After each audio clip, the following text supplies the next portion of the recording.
Good morning. Snow day, baby. Oh, I know. We're going to pay for it in June when we have to make these days up. But man, this came at a good time. I'm just about ready to go. Stand by, guys.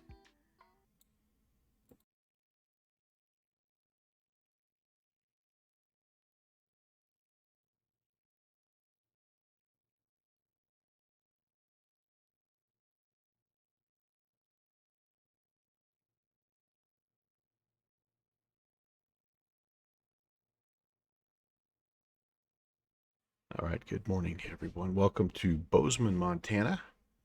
And we are planning a flight today to Minneapolis, St. Paul. Just trying to chase this snowstorm that's given us a bonus day off just to pay tribute. And anyway, that's what we're going to do here.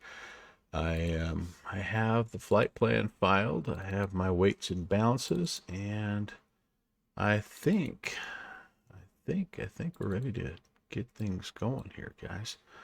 I am really enjoying this aircraft. It has been very, very fun.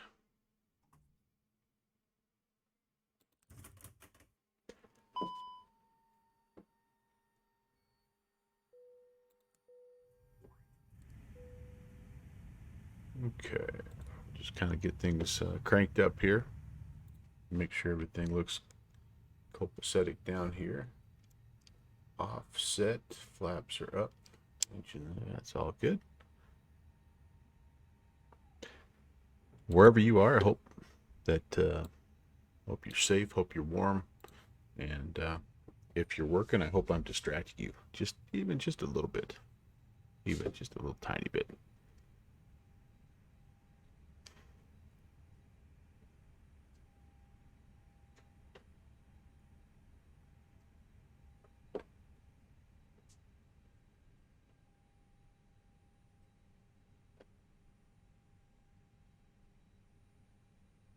People are starting to wake up a little bit at my house, but I'm trying to keep it kind of quiet if we can here.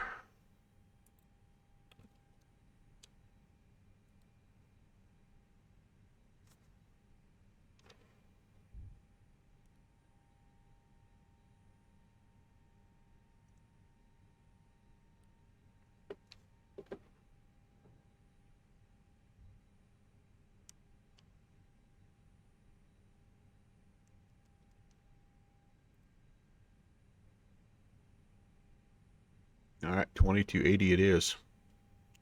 And the only problem I've been having with this bird has been right here. I don't think I'm quite getting everything entered correctly here because I've had a check gross weight message the last two times I've flown.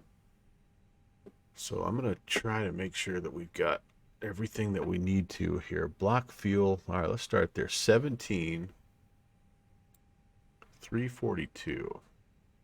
So about right there. That ought to be good. Thanks for subscribing. Oh, well, good morning. Papa Charlie, thank you very much. 8 months, dude. Thank you. Skull. Great to see you. Happy Tuesday. All right, so this is sim brief data, of course.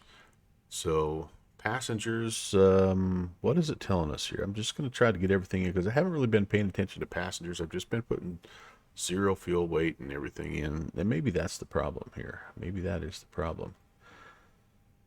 149 passengers. All right, so let's do this here. 149, okay. And then how about cargo? Not much, 8.2. So what would that be? About 4 in the front, 4 in the back, maybe. There, that's about 8.2. Gives me a zero fuel weight. What SimBrief is wanting me to have is about, SimBrief wants me to have a zero fuel weight of 13,000. So the only thing I can do really here is just bump this down, right? I mean, so I can't even, Like I can't even get that. So I'm going to do this instead. We're going to stick with this, and we're going to use this as my as our zero fuel weight instead of the sim brief numbers, and see if that makes a difference, because that could possibly be, you know, what's causing us that message. All right, I'm going to take this guy here over to the other screen so that we can continue doing our thing. And all right. So we don't have any ATC, obviously, so there's nothing that needs to be, no clearances, clearance. All right, so now this should match. Yeah, this matches what that little pop-out menu gives me. Not quite. Passengers. Okay, so that's different. That's different. Let me pull this over here. Passengers 149. The zero, the cargo is different, and the block fuel is different. So, all right, I'm gonna update. Whoops, I just got bumped off of.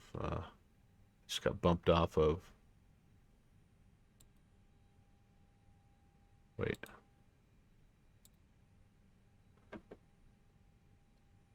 Oh, I'm back on. Okay, but no, I'm not. I'm off. Huh, weird.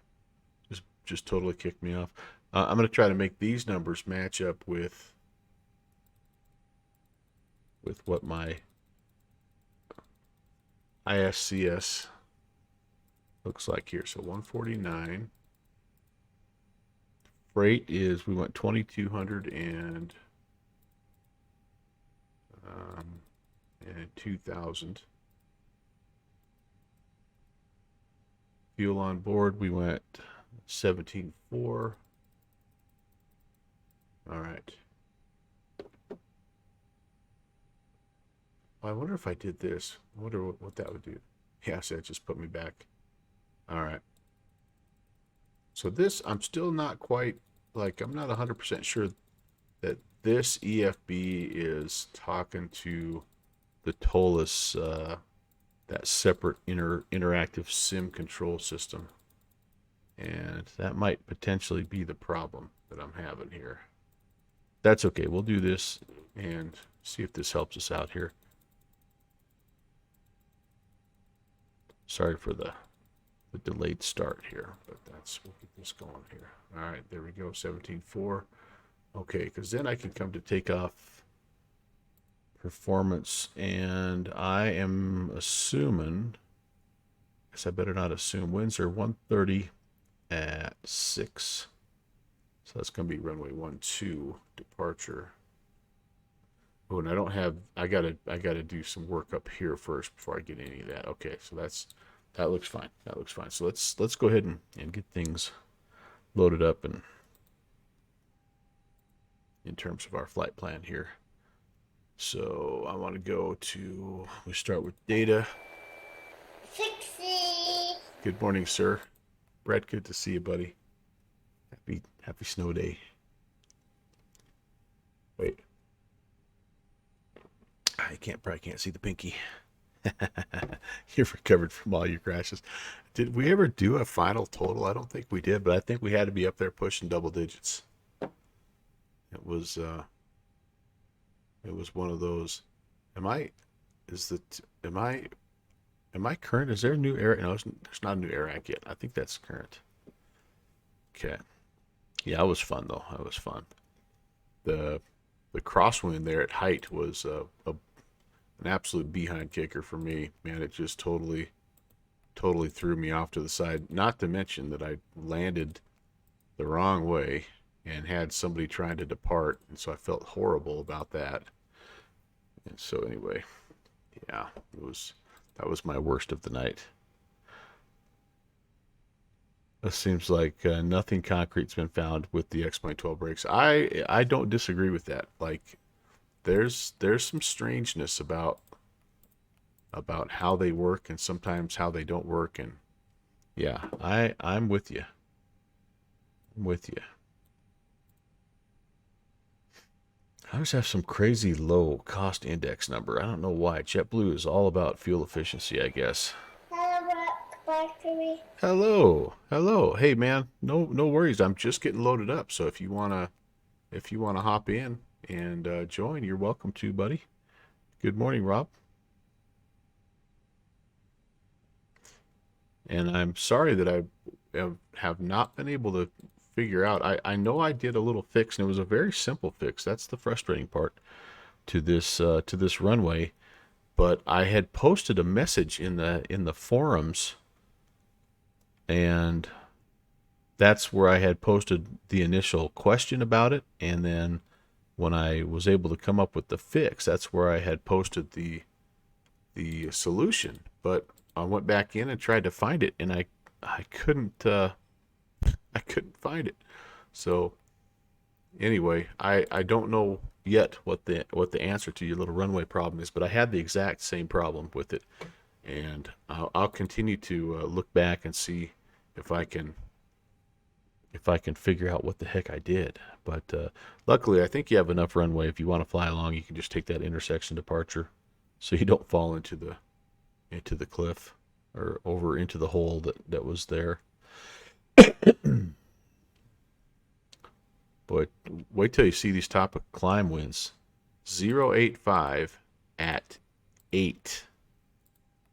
When in the world do we have 8 knot winds at 370? That's just insanity. And descent winds here, we'll just get a basic descent forecast. 141, 30 at flight level 200. That'll give us a basic idea here. All right, awesome. Okay, that's flight plan. We do need to. Oh, we need to go in here and get the specifics, don't we? Yes, we do. Yes, we do. Bobcat 4 departure. Hi, Jason. Hey, JPC. Thanks for stopping by, man. I appreciate it. I'm glad you're here because I want to see what I'm doing wrong to get these weight and balance, this gross weight message there. But welcome, JPC. Runway 12. We're doing the Bobcat 4, and it's the Billings departure. Insert that, and then right now, Minneapolis St. Paul. We'll look at the DATIS on that.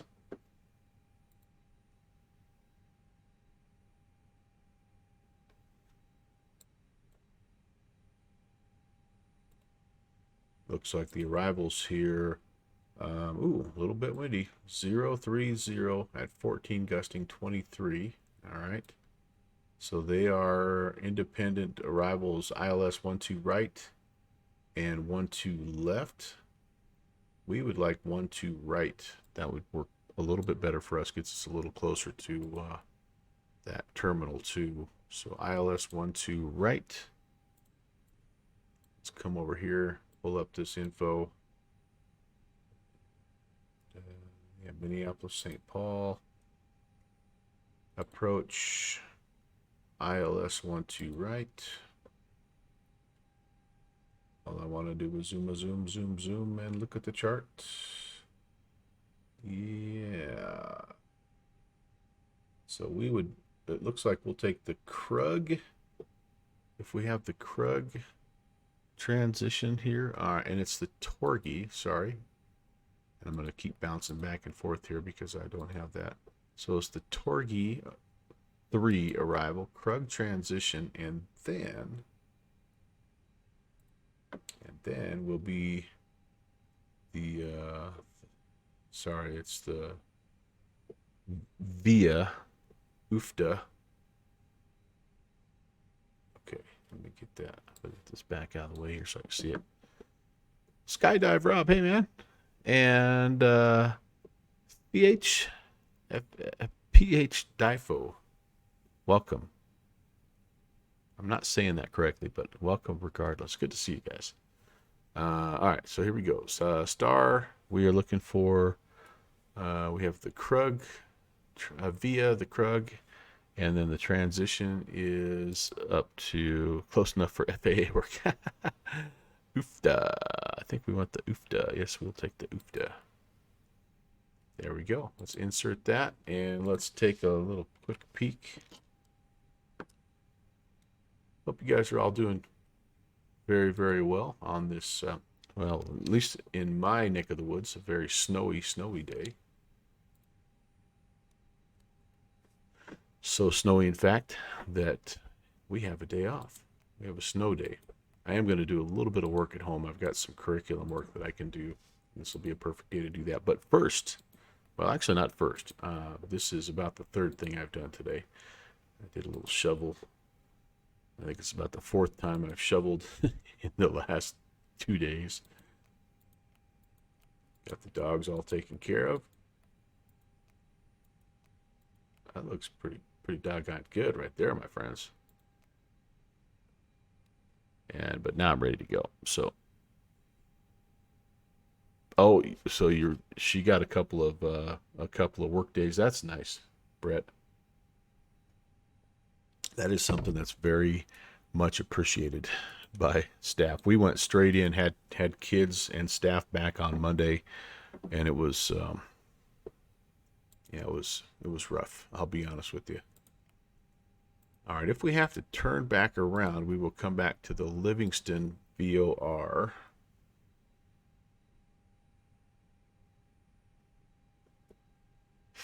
Yeah, that's the one we want.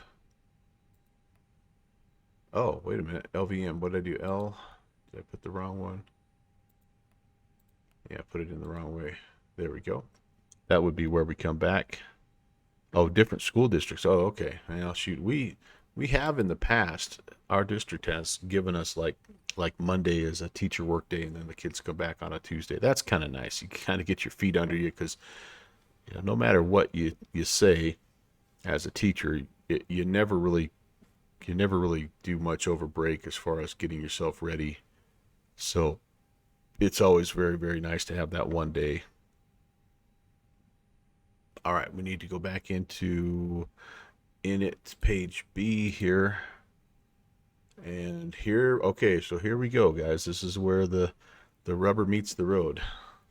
I'm going to try to see what's going on. So I have adjusted the zero fuel weight in both the EFB on the side here and the TOLUS Interactive Sim Control System, the ISCS.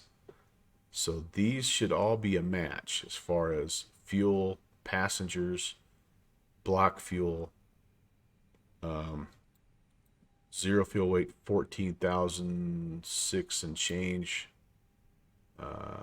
Zero fuel weight. Yeah, see, this is different here too. So I'm all kinds of confused. I saw you saw less on the eCam. I wonder if I don't have it loaded yet. I wonder if that's the issue. And maybe that's what I'm not doing. Let's come over here and check the eCam. I'm blocking it here. Yeah, it says 15.4, which is kind of like the default. So let me do this. Let me back out here and let me do the apply these load settings and enter these values into init B. And maybe do I have to, like, I don't know how. Let's just do a quick refill. There we go. That changes zero fuel weight. But now again, here's my thing. Here's my deal. Like these should match. Because I manually put in passengers, freight, fuel. So zero fuel weight. Okay, now we've got a match. All right, so I just maybe what I was having, Mike, is I just wasn't doing the refuel deal. That could very well be.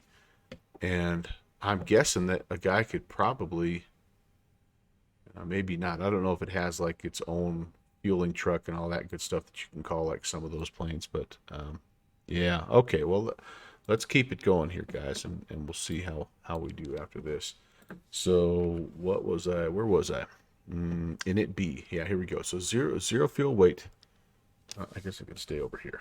Zero fuel weight here is 14.6, 146.3.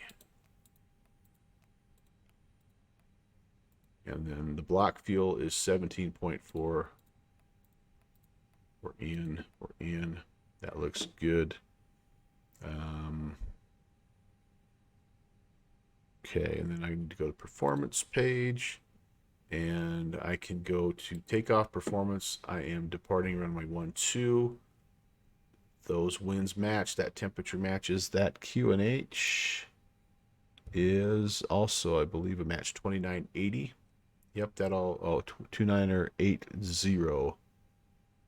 Let me just double check that. Yep, 2980. So this, do I have the ability to? No, I guess it's. I guess I don't have that ability to change. Oh, wait a second. I got the. There we go. Sweet. Runway conditions dried. No anti-icing is needed right now. CG is right there. Flex will be standard. And all right, so I can compute those. So there we go. Flaps 1, flex of 49, V1 147, rotate 150, V2 152, up 0.1. Awesome. All right, so let's put that in there. 147, 150, and 152. Flaps 1 and up 0.1. That's all I've ever gotten is up 0.1. That must mean I'm flying very similar. Like they've all been about like 2-hour flights. So, Timp Dog, morning, buddy. I'm guessing if you stretched it out a little bit into the coast to coast, that would be a little different. Flex temp 49. All right, let's take off phase. Climb phase managed. Oh, you'd be proud of me, Mr. Sanante. I had a departure out of Salt Lake the other day, and I had to climb at 2:30. So I adjusted my climb phase. Yeah, fancy, huh? 0.78 on the Machometer. Descent, yeah, it was fun. It was awesome. And then I know it's a little ways off, but again, we have this info here, so we might as well put it in to start. 2970, and temperature is -4, and we've got those winds 030 at 14. Do you put in the gusting, or do you just put in what the steady winds are there, Mike? What's the wind that you put in on that, or what would you put in? I guess steady winds. Okay. All right, so here we go. 29er. Gosh darn it, I lost it already. 2970. Temperature -4. And 030 at 14. Sweetness. Oh, okay, okay. That's similar to Boeing then. Put in a little wind adjustment. All right, so that looks good there. And then should we get our runway 12, we will be in the winds, or the weather's, like I say, it's nasty there right now. That's kind of why I picked it. So it's very, very possible that we could be maybe attempting our first Cat 2. I don't know if I'm ready for that. We'll go Cat 1 for now, and that's a 1042 on that barrel. That'll have to be our next ground school there. Mike is how to shoot a Cat 2. I know how to configure for it, but I'm a little nervous about actually executing it all the way. I know there's probably more to it than just pushing the button and letting the aircraft come on down. Yeah, Nick, you're right. Hey, Nick, what's going on, by the way? Good morning. This is the Tolus Skull, all you breakfast heads. I've got the snow shovel hair workout hair going, by the way. I know you guys love it. Yeah, that's right. Half the steady, yeah, plus. So if you have it, and it's only if it's 10 knots or more, right? So like if you got a 24 gusting 24, you put in half of that plus, yeah, whatever. Like if it's 10 knots plus 24 gusting, you take 34, you take half of that, you put 17 in, if I remember correctly. Hey, I think that's it for that exciting phase. Terrain, I'm not going to do terrain on that, so I'm going to do terrain over here. Would you turn terrain on right now? Am I blasting the pushback guy with radiation if I turn the Ground to cockpit, please show me where you want to go. can see that I've done this before. Ground to cockpit, tow is driving up. Terrain doesn't use radar. Okay, good. So you just wouldn't want to turn on the weather just yet. All right. Oh gosh, flight directors. I was supposed to turn the flight directors off. It's one and two, so I'm gonna leave those alone. I think I'm okay on that. I should have turned those off though when I was initially setting things up. I missed that. Darn it. Okay, passenger signs can come on. No smoking will arm that. It's time to get the APU. No low oil warning. So we'll start that guy. Set the initial altitude. Okay, all doors and hatches are closed, ready to connect. Missed that step, didn't I? Bobcat 4. What do I need on the Bobcat FOA? Transition altitude, airport elevation. Let's see. Top altitude 16,000. All right. Let's just see your standard climb to 15,000. Yeah. Climb heading 123 to 4,980 feet, then direct to cross Jasper at or above 8,000, and Bobcat at or above 11,000.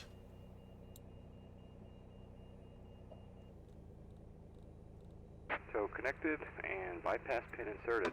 Release parking brake. Okay, we have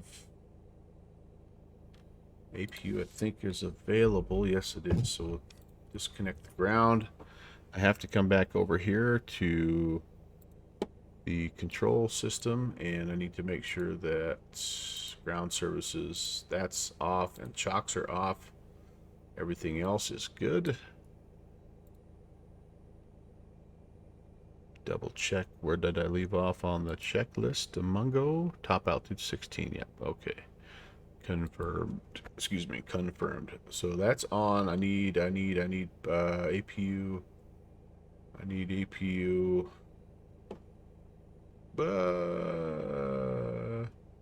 Lead. Thank you. Ho ho. Just like a pro, right? Like you set me next to Mike Sonante, like you can't tell the difference, you know, other than Sonante's ruggedly handsome, and I'm a beaten down old man. Okay, so fuel pumps are ready, and we'll start the pushback. So I'm going to go ahead and put the beacon light on. Do that. We'll start this pushback. And you may start engine. Did that come up? No, I don't think that guy comes up. All right. Okay. Ignition start. And I come up here to dual cooling. And of course, as soon as I tell you that the dual cooling works, Mike, it does this. Why would that be? Oh, holy cow, look at what my pushback guy's doing to me. Come on, John Fly. Killing me, man.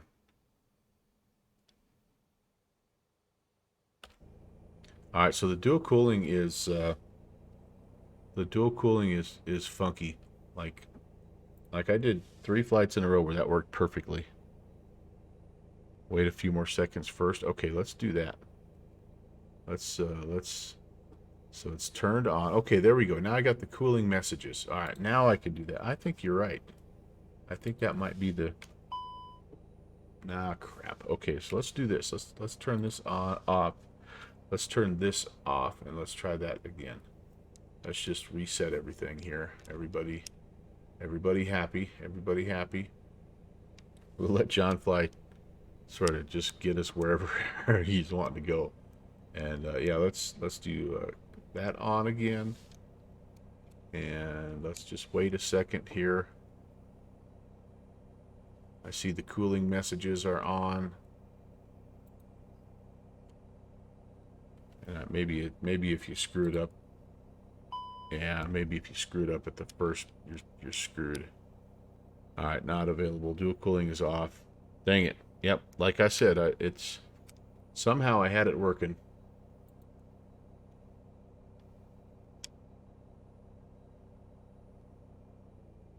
Yeah, because we're rolling up right now. Oh, the cooling is, so that timer is going. And it's waiting, which is, if I understand correctly, that's the point of it, right? Complete. Set parking brake. It delays engine start until it's cooled everything down. Disconnecting tow. Stand by. But it'll count down here. Stupid Pratt & Whitney. Hey, Ashley. And then we should start to, yeah, we should start to crank up. I don't know. Master caution. Good morning, Ashley.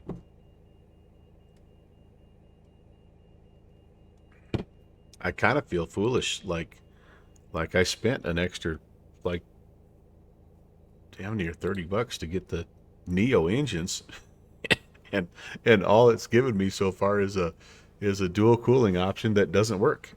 So, I'm a savvy shopper. Hey, there we go. All right, that clunked on. Smooth as can be. Let's try engine number 2. And bypass pin has been removed. Hand See, so signal this will should be on start left. the. We'll see you next time. Have a safe flight. It starts the cooling process. It starts to roll the N2 a little bit. Does the cooling. John Fly, thank you for your pushback, sir. We will eagerly await the pin. Looks like he's got us generally pointed in the right direction. Yeah. It's ignition start, and then maybe I turned it on too quickly and it won't work. Yeah, okay. I will. Okay, I'm gonna put a little note there. Whoops, sorry, John Fly. All right, we got you, man. Thank you for your service. I can't. 0.34. Tim, hello, man. Let me put that in my checklist here. Dual cooling, ignition starts, and then wait 3 seconds. Okay. All right. Well, that's everything is copacetic down there. So let's come up here. Turn that back off. We can turn the you know what we should, yeah, we can turn the APU off. Dual cooling off. Everything else is extinguished here, which is what we need. We're getting ready to taxi, so we'll turn the runway turn off and taxi lights on here. We'll go there, strobes to auto. Let's come back down here. Igniter's back to normal. I want to go flap set to 1. I do need to set my trim. What was my trim? Up 0.1, right? Yeah, so let's come over here and let's I'm trying to remember where that shows. There it is, pitch trim up 0.1. As long as we're here, let's do a little flight control check. Right, left, neutral, elevators up, down, neutral, rudder left, rudder right, and neutral. Arm the ground spoilers is next, and okay, APU, all that stuff. Anti-ice not needed. Okay, there we go, you guys. Here comes taxi brief. We are currently right here. We are going to be taxiing a little bit of a right-hand turn out to Alpha, down to Alpha 5 for a departure on runway 12.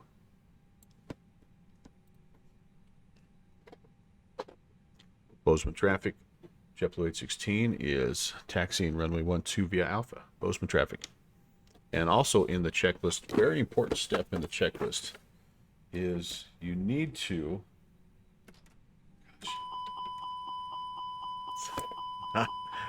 Not liking that at all.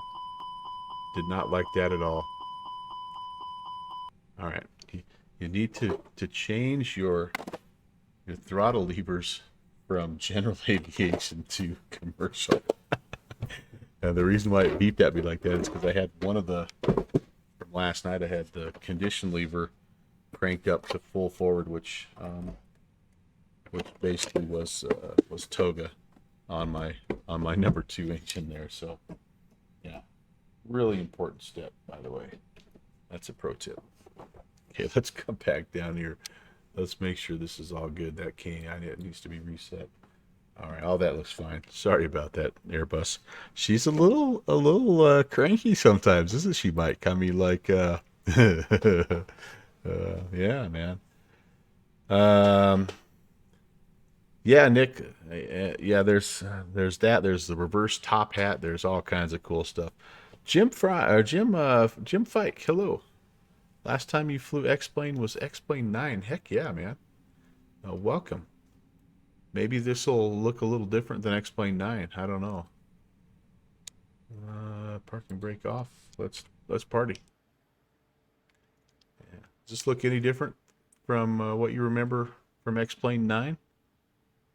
We're here at Bozeman and going to fly to Minneapolis, St. Paul. Maybe I do need to turn the anti-icing on. I do have some visible moisture up ahead. And as JPC and I found, departing out of Jackson Hole one day, the icing is very much heavily modeled in this particular airplane. Should I be kicking out smoke like that, JPC? I got an issue with the old number 1. Are we good to go? Oh, Jim F. from Calgary. There you go. Okay. Well, here's the thing, Jim. I had a friend, a family friend. His name was Jim Fike. Years ago. He's long since passed away, but that was what I was going to say. That was pretty cool. But anyway, Jim, welcome. And I love flying up there in the Calgary area for sure. That looked like a simism. Okay. We'll go with that. Which Airbus is this? This is the Tolus. Tolus A321. 21.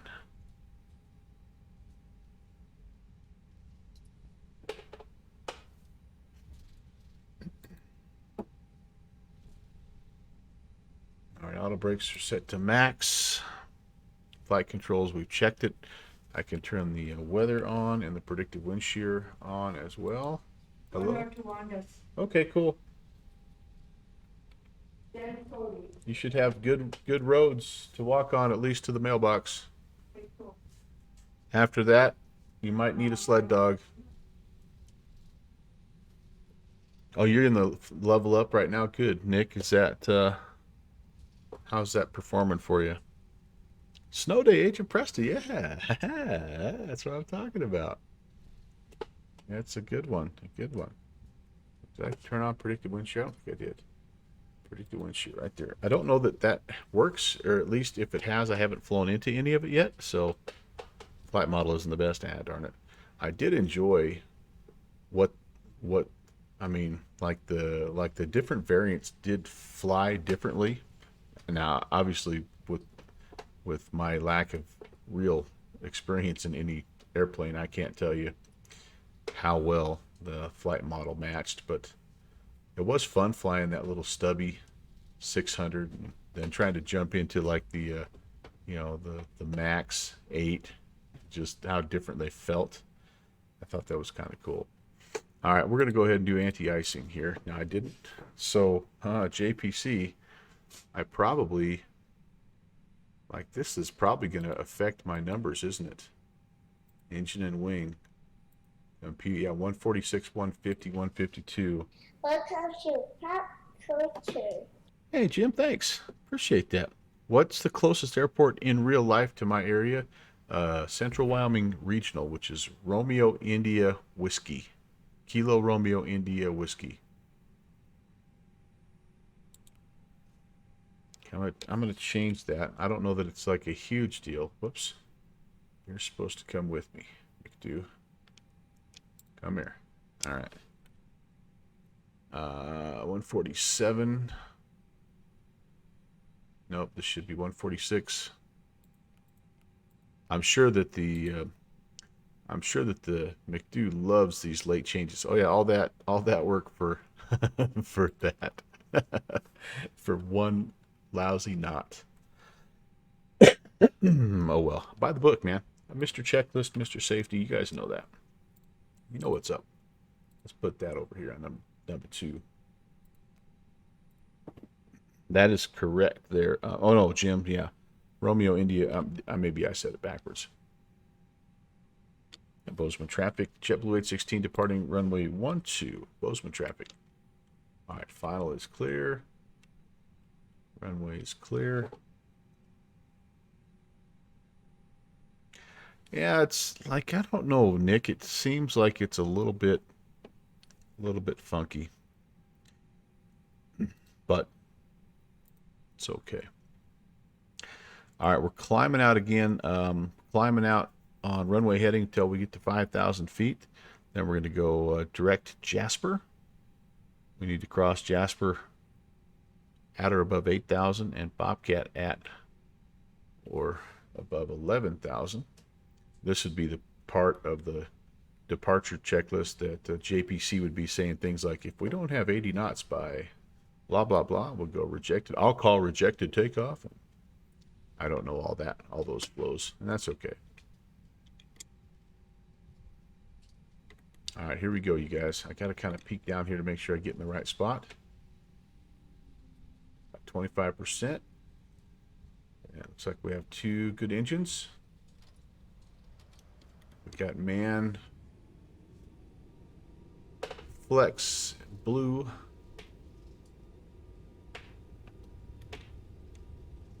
Airspeed's alive. 80 knots.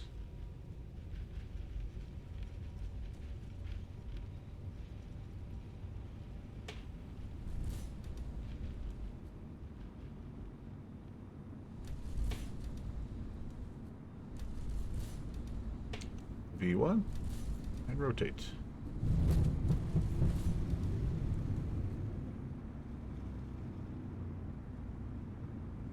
Positive rate of climb. Gear coming up. The prerequisite flyby.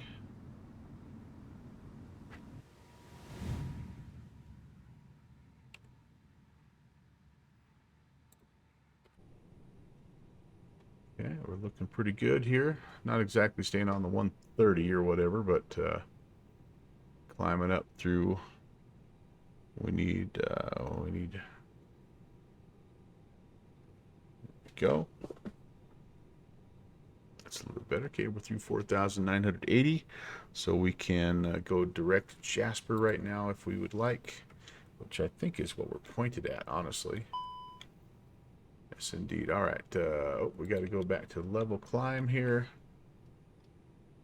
There we go. And now we can start to bring flaps up. Thank you, Master Caution, for the reminder. And yeah, we'll just keep hand flying this. This thing flies so nicely. I mean, it is really a stable aircraft. Really a lot of fun to hand fly. I mean, everything is managed. The speed is managed. I mean, all that stuff is just managed for you. So if you can follow the flight directors, you're in pretty good shape. We'll fly it up to about 10,000 or so, and then we'll let auto take over.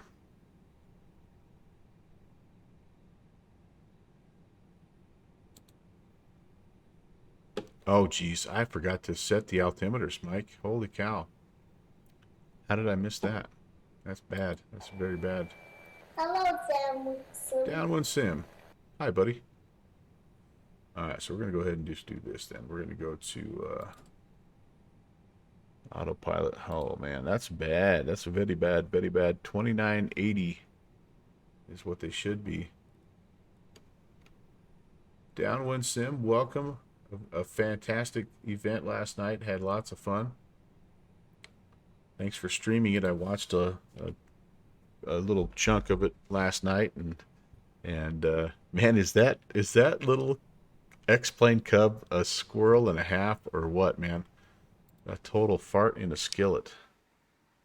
I'm flying something a little more stable today. I've got a tricycle gear that I'm flying today. Hey, Steve. Hello. Good morning. Yeah. So, anyway, I did have fun, but man, it's a wiggly worm to say the least. All right, away we go. Beautiful climb out here. Look at that, man. The Bozeman, Montana area. This is just an absolutely fun road to fly. This is interstate. Gosh, what is this? Is this Interstate 90? This is some country. I tell you what. Better take Annie a West reminding you to read the chat. in one moment there, sir. One moment. I gotta do something more important here. I gotta take a selfie. No, a screenie. There we go. Let's get that ready for later on. What's the ECAM caution? I don't know. ECAM caution. What ECAM caution? What are you talking about? Oh, I forgot to set my transponder. Man, I missed a lot of steps on Mr. Checklist, didn't I? You know, the other thing I missed is I didn't do this. Ding dong, ECAM schmeecam. That's right. Hey, I've got a ways to go. All right, I'm no expert. I got a ways to go. What did I file? What's my final here? I would assume at this point I would be cleared up to 370. Right, we're pointed in the right direction. We're generally making pretty good time. Like 2 out of 3 things. Just all my buttons aren't pushed. Anybody know what all these buttons do? Yeah.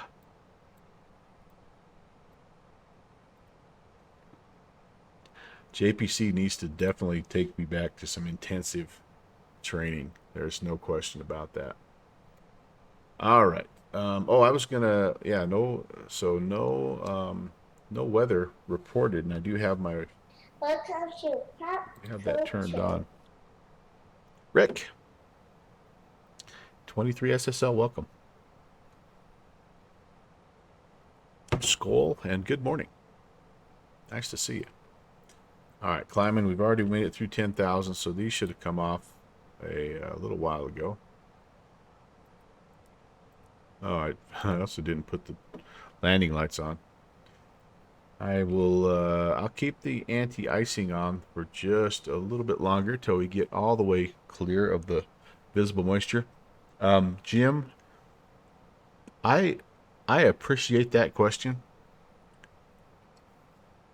but no, I am not even close to a real world pilot. If you stay around long enough, Jim, you will find out that there's no question that I'm not a real world pilot. Downwind Sim, thank you. And what? I'm hurt, Downwind Sim. Come on, man.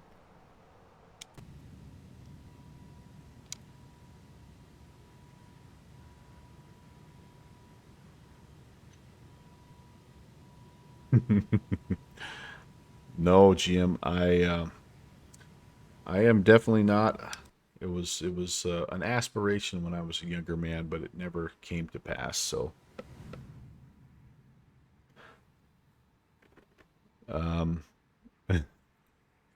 yeah, Nick, you're talking about the injured football player? Is that right? Is that what you're talking about? Yeah, been keeping tabs on that. Yeah, that's definitely a tough deal right there, no doubt about that.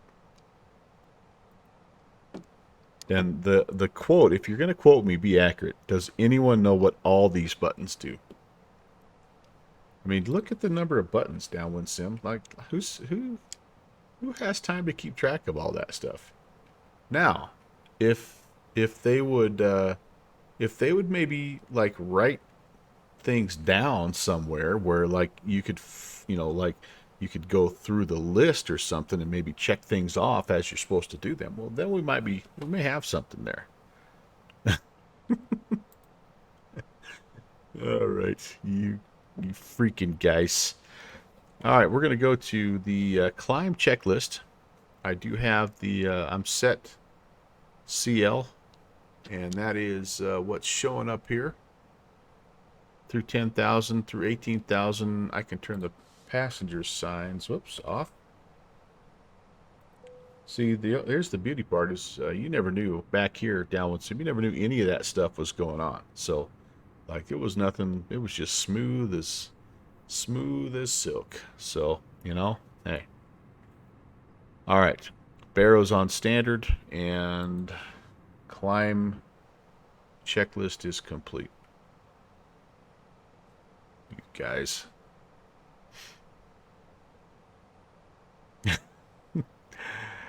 I do, Jim. I've got, let me see if I can turn this on, and I've not been using the go-around cam for a little while. So here we are.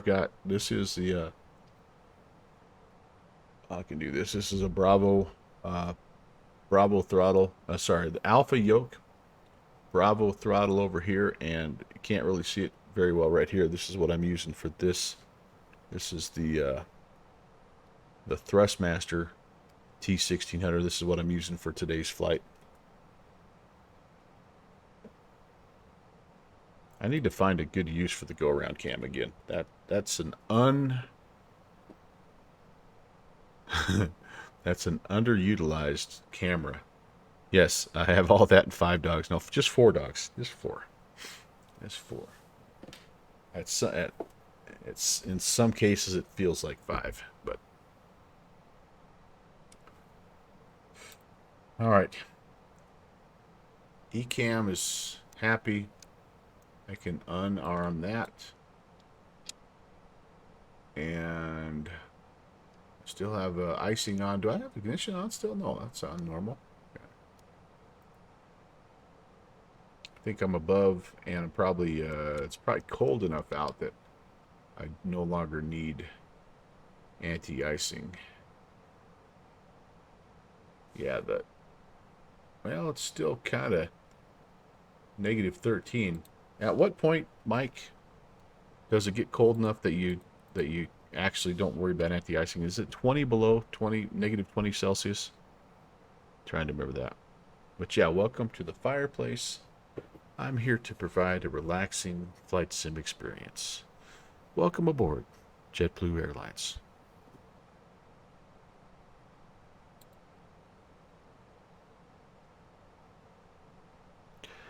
But yeah, Nick, I did see that, and last report was not very good, but just got to keep praying, keep waiting. Agent Presta, thanks for the popcorn emote. Man, that's awesome.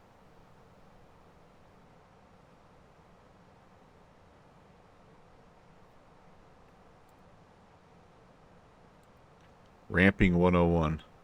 I don't know what you mean.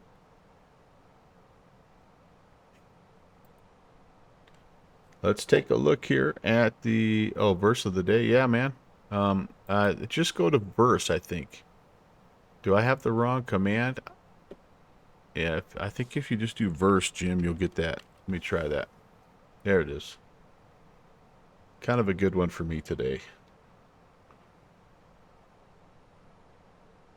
Oh, yeah. Yep.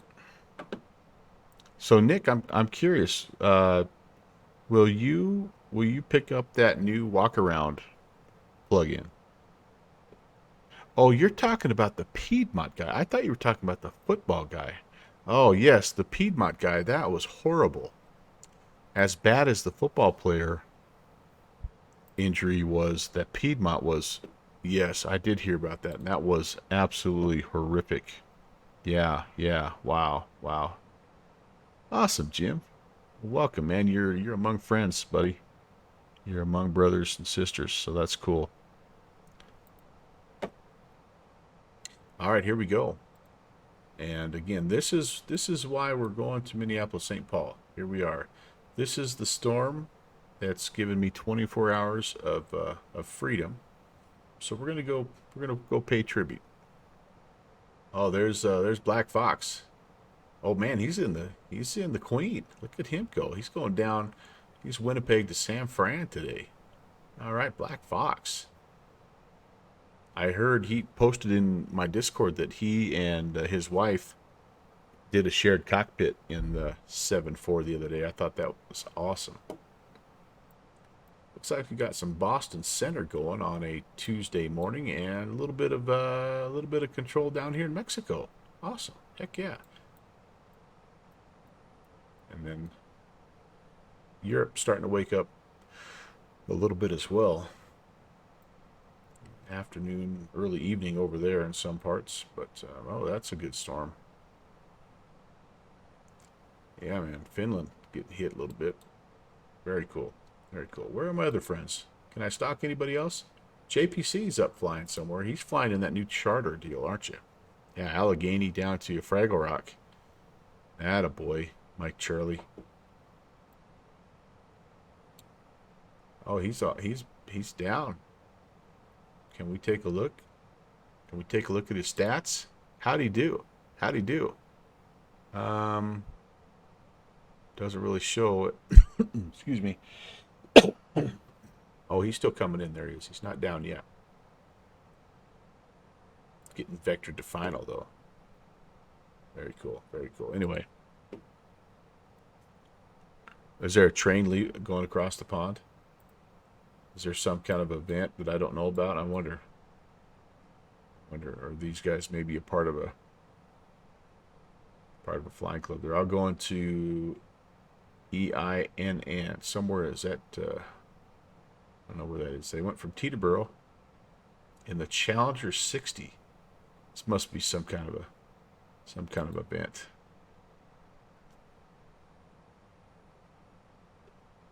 That'd be a pretty good way if you were going to go across the pond, going across into Challenger. That'd be a pretty fun way to do it.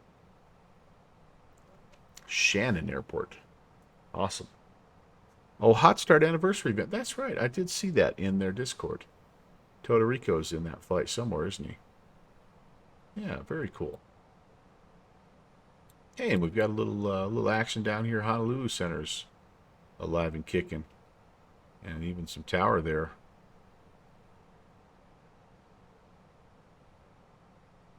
Very nice, very nice. We haven't flown down Honolulu way in a while.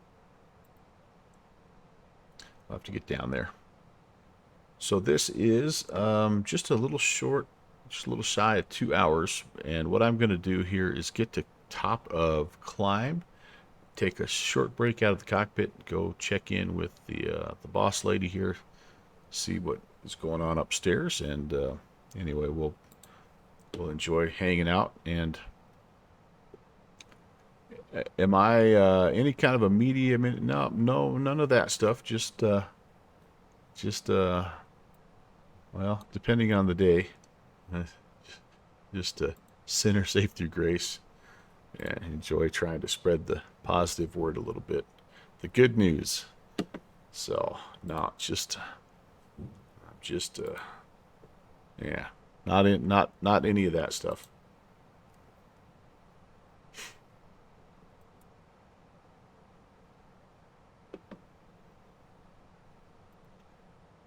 Curiously enough, though, my mom is she's a musician and has done that kind of work several different times in the past.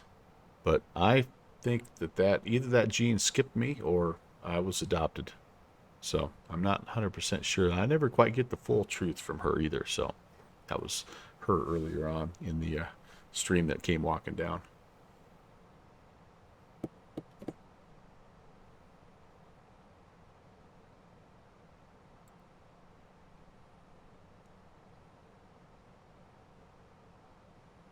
Well, I tell you what, JPC, we have not had that CG message, so I think maybe the loading, the quick loading thing is the way to go. Oh, you're the audio video guy. Heck yeah, man. That's a critical job. We've got a really good sound / AV guy at our church as well. That guy works hard, man. I tell you what, he works hard.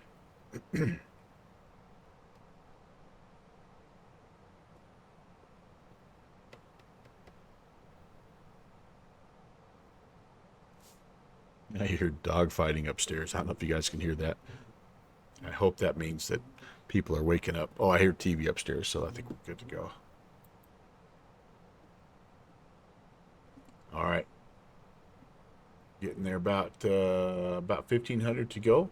And then, like I said, I'm going to take just a quick break and look forward to continuing the flight with you, or right at the transition out of the departure here, Billings, Montana. So in case you are wondering where we're at, we've kind of went from the western side of the state to the central part of the state, and we're heading east towards Minnesota, Minneapolis, Minnesota here.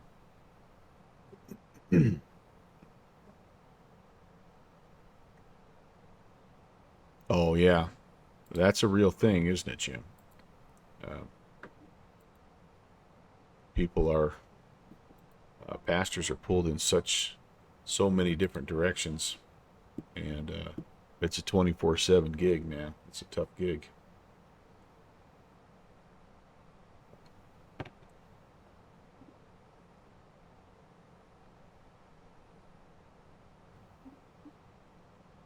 Well, I hope that you found some rest and recovery in that, and so it's funny how you go through seasons, right? Dang, I'm about to cough again. I went almost all day yesterday without coughing. Oh, it's back this morning. Oh man, yeah, Moose is a part of that too. He helps out with that. Does a nice job with his church.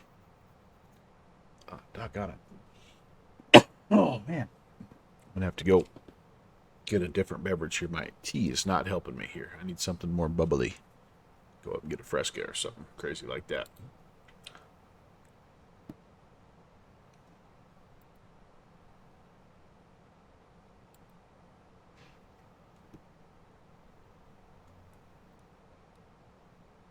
Bump this range out here a little bit. See where we're heading. Yep, there's top of climb mark.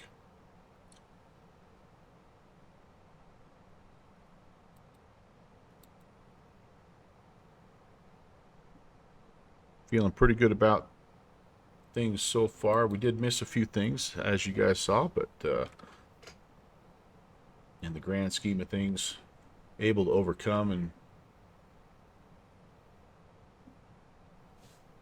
yeah, I think we're going to be okay to get the cruise and rock and roll. Season and time, yeah, everything under the sun. Yeah, sometimes you got to rest. I mean, when you're doing that job, like sometimes that's all you can do. It's just you got to take a step back and take a walk in the garden and go rest, man. Everybody did it. If Jesus did it, then why don't we think we need to do it? So that's sometimes I think, in my own humble opinion, I think that's the only solution to some of these burnout issues. That doesn't just go for ministry, by the way. That's a universal. So you're really doing the true ministry work. That's awesome, Jim. That's awesome.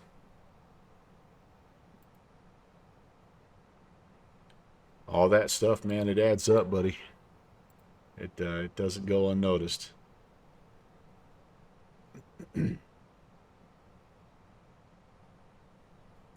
We're just sneaking our way up here to 370. I don't want to step away till I know I'm established and stable here. Very wet. Oh, you're down in Fraggle Rock. Let's go check it out. Let's go Volanta Judge. Now we're going from Volanta Stocking to Volanta Judging. And we'll take a look at the old stats here. There it is. Ooh, wow. Holy butter, Batman. 0 or a 95, 106, and a 1 point nothing G. That's pretty solid. And yes, that's in some weather too. You can see, look at the storm that's going on there. That's legit, buddy. Number 6, 24, 26. Let me go look that up. And it's very nice to meet you as well, Jim. Stop by and come hang out anytime. I'm currently, my schedule is a little bit weird right now. I'm gonna try to. Oh, thank you. That's a great verse. Make his face shine upon you, be gracious to you. Turn his face towards you, give you peace. That's a great verse, buddy. Thank you. Thank you.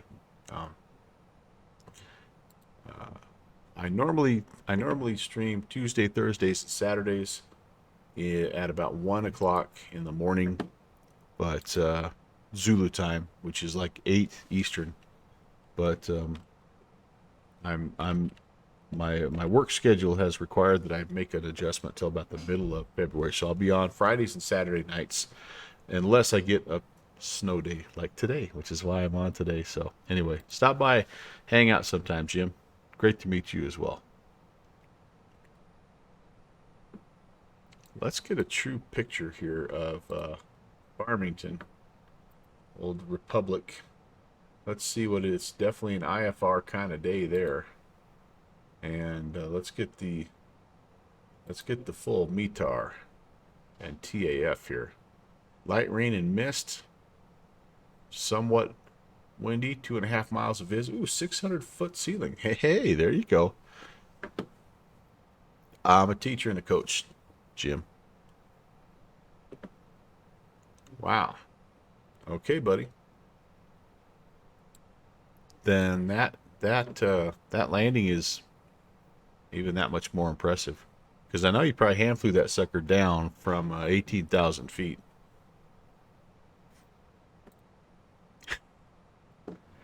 All right, we are at cruise, and I'm gonna just take a quick break out of the cockpit, get a different beverage so I'm not hacking and coughing, and I'll be right back, and we'll start to think about heading into Minneapolis.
I'm back. Got myself a Fresca. I'm trying to cut down on the Dr. Peppers a little bit. Trying to cut down on caffeine a little bit.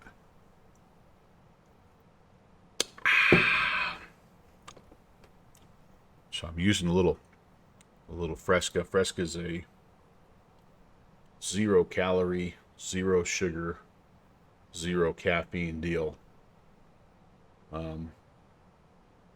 The only bad part about Fresca, which is all pop in general, is it just has a lot of sodium. But Jim, thank you, man. Sorry I probably missed you, but it was great meeting you.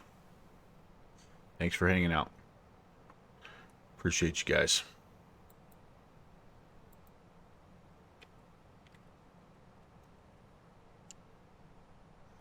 So we normally do the Volanta top of climb report. We've kind of already done that.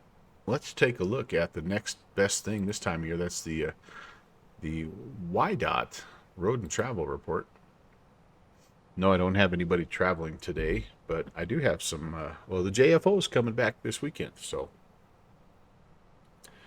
this is what we've got.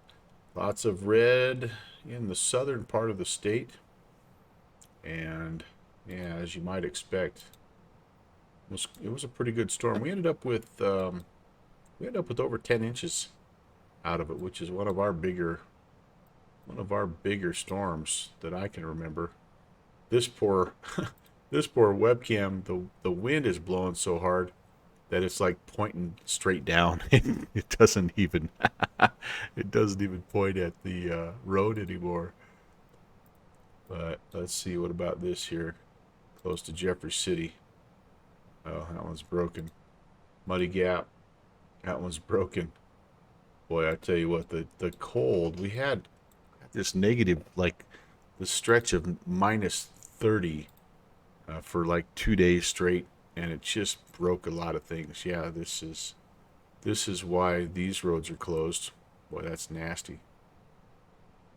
Yeah, you're not going anywhere on that. And this is really before, like, the winds will start to pick up. As you can see, there's no trees or anything, so we get these winds that blow the snow across and drift it and just make it really, really tough to keep clean. Here's kind of the notoriously one of the worst spots. This road looks like it's open, was probably closed to light, high-profile vehicles. Yeah. That doesn't look very friendly, though.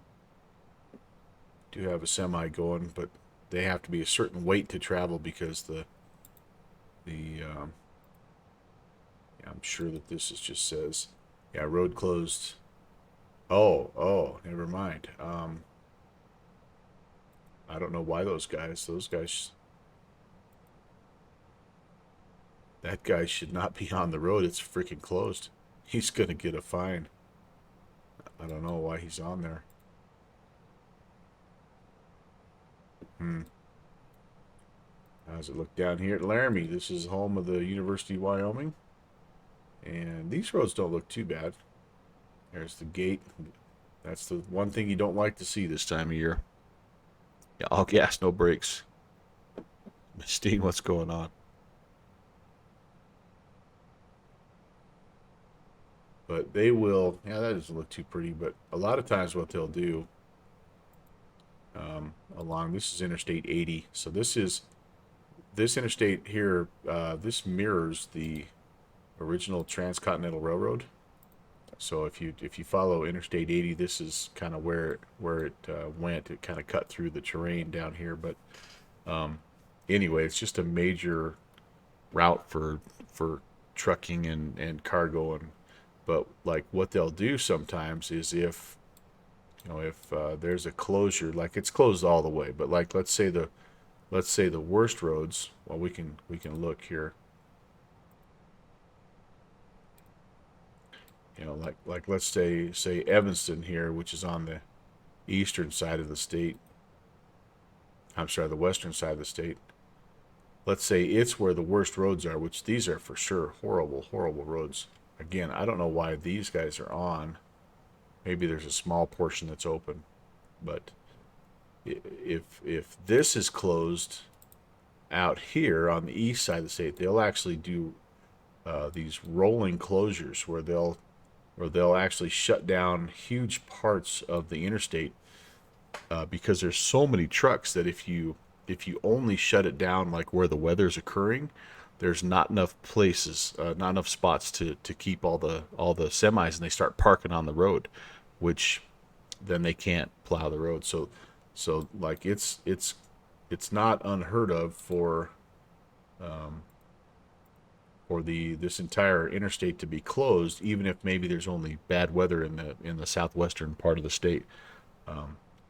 So it's kind of interesting, but yeah, not pretty, but tell you what, our road and travel guys, our snowplow guys, they do a great job, man. They're out there, they work 24/7, and even when the roads are closed, they're out there sanding and plowing, and they really do a nice job of keeping things open despite some pretty tough weather conditions. But yeah, close to 70. Oh my goodness, down with him. I don't even want to actually get out. Just get out. Take your nice weather and go get on your houseboat and have a lemonade or something. Just kidding. Whoa, hey, hello. Oh, I forgot I had that nice outside view. Yeah, it's not too cold right here. I mean, I think it's well, let me tell you.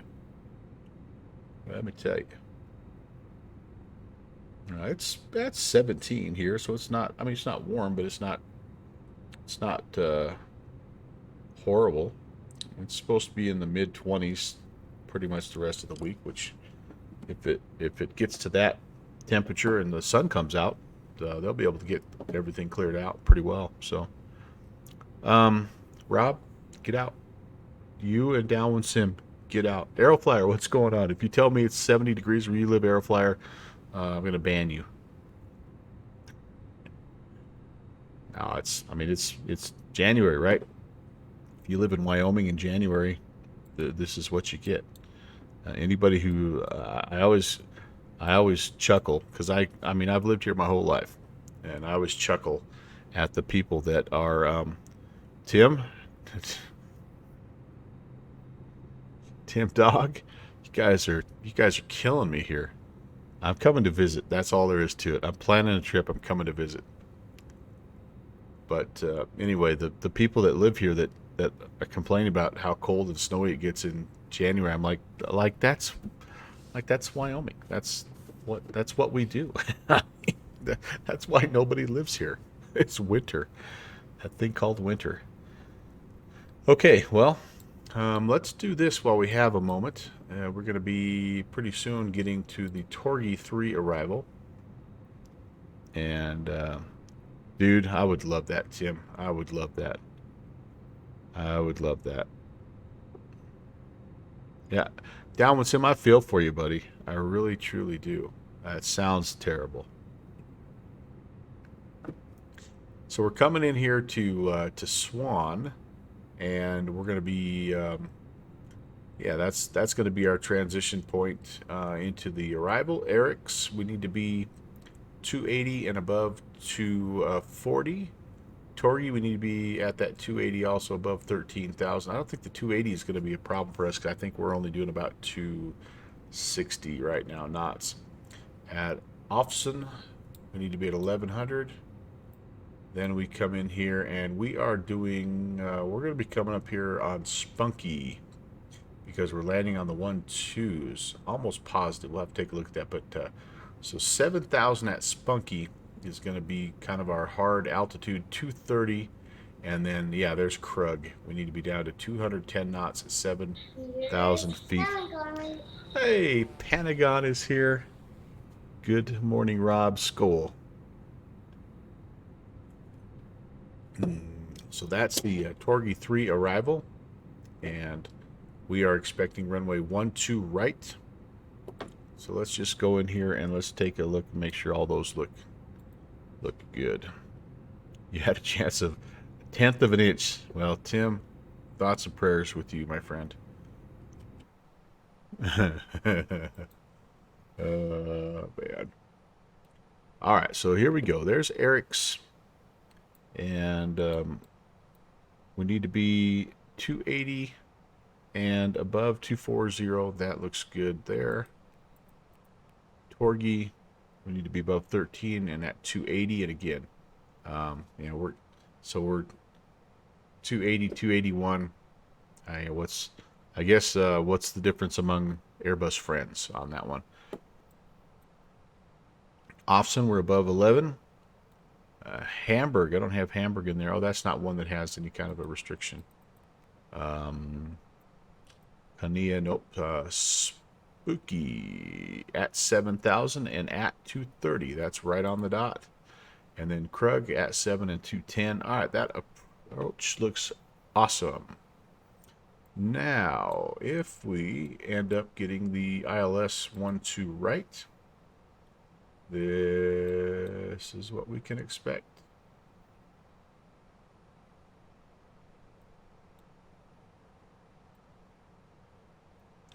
Be coming in here to FX and then being vectored to Zesty. So let's see, Zesty would need to be at 4,000 feet. That's 11.2 DME. Then we'll descend to 3,000 to Kins, where we'll pick up the glide slope at 8.1. And again, we have to put our minimums in here, don't we? I might have put the wrong barrel in there. What did I have? I don't think so. 1,042. Yeah, I think we're all right. We're gonna shoot a Cat 1 here, and if we don't, if it's not Cat 1 weather, then we will fly the mist. The mist approach, by the way, is a climbing right-hand turn to 3,000, direct to the Farmington VOR to hold down there. Is that, yeah, however far that is from the field. So if we go mist, we'll go down there to Farmington and we'll dial up the Cat 2 ILS approach to 12 right. So let's just double check all that here. FX, we'll decel, we'll go to Zesty, go to Kins. Yeah, so Zesty at 4,000, right? Yes, indeed. And then Kins is where we pick up the glide slope. There's 12 right. And there is the go around hold at Farmington.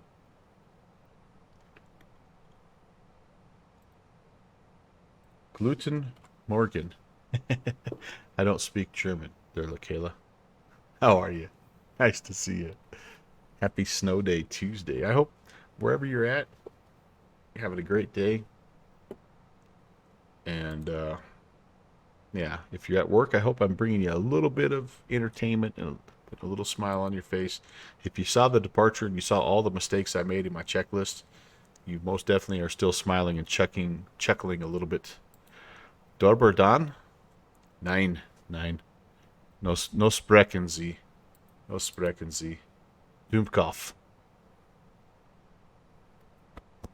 I'm a Dummkopf.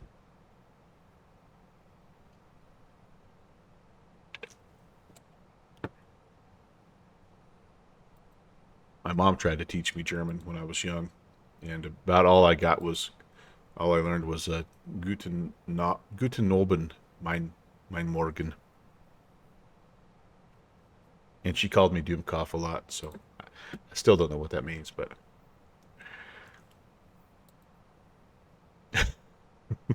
oh man, then now you're going like a little bit of Russian there or something. Now our friend Northwest Ornament could probably read that for you. He tried to teach me a little bit of Russian so I could fly that Tupolev, which I got to get that sucker. That's an X-Plane 12 ready aircraft now, so I've got to. Oh, you're running out of ways to say, oh, that's a good morning. Nice. Well, hey, nice to see you. Appreciate you stopping by. Great, as always, to see you in the chat. What's the plans for you guys today? I know I have lots of simmers in here. What's who's got streaming plans? I shouldn't say just simmers, just streamers in general. Who's got streaming plans today?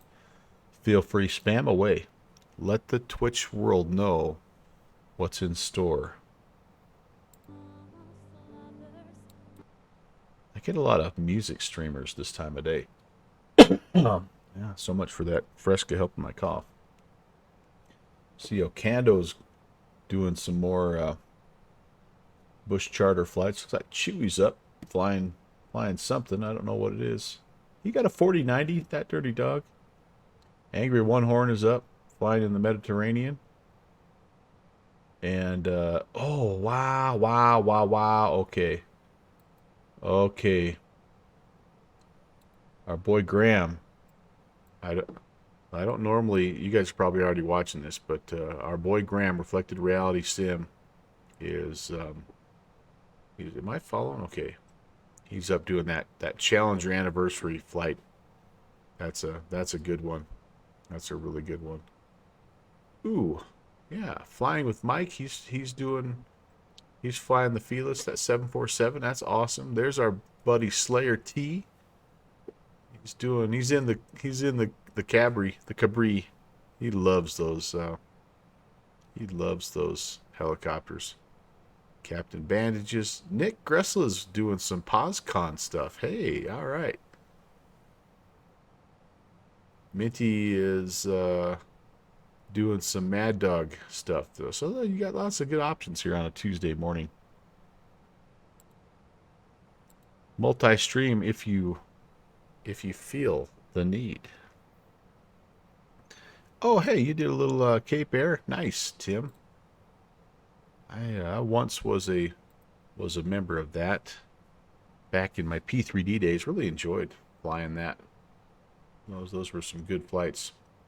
The ACARs started crashing. It was FSX, I think I was flying it in, but their ACARs was made my sim go crashy. So I had to retire early.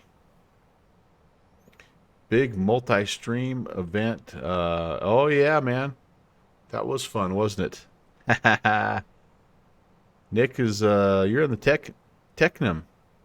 Oh hey, oh no, you're asking. Sorry.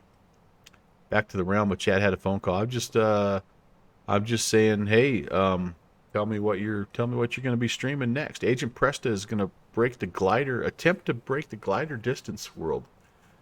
Oh, I'm sorry. Designed by Dave is attempting to break the glider distance world record. Oh, heck yeah, man.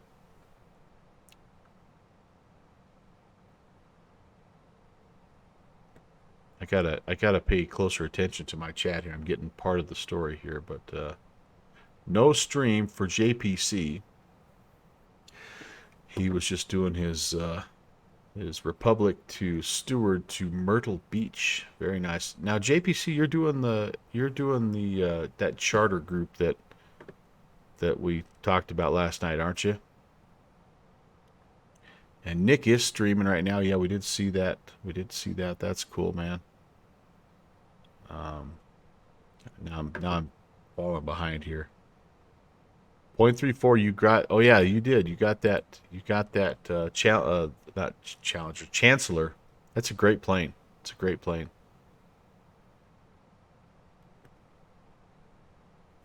Voyager. There you go. There it is. So there's a shameless plug for a new virtual airline that is just getting started. You can be in on the ground floor here, and premier virtual airline based out of Van Nuys and SoCal.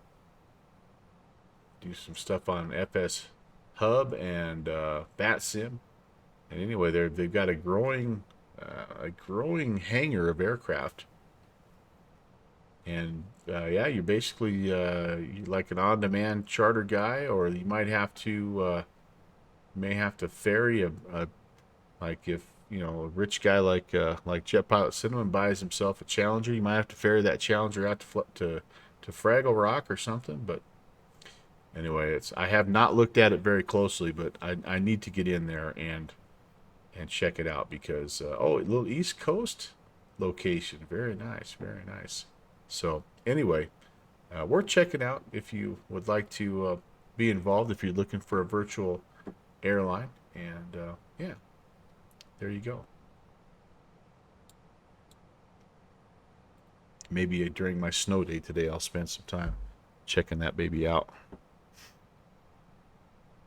Ah, that would be awesome, dude. Then maybe we could talk somebody into getting a little bit of a little scenery update. I know we've got a little something out there on the forums, but I think this is the one I have, and it's decent. The heck? There's a bunch of balloons. What is that? Oh, there is one now in Fussy Pants. Okay, that was the one I was wondering about. Yeah, I don't know about all the hot air balloons. There's a Challenger. Yeah, it looks okay. It's a little, well, it's a little 2018, but anyway, it's a fun place to fly though.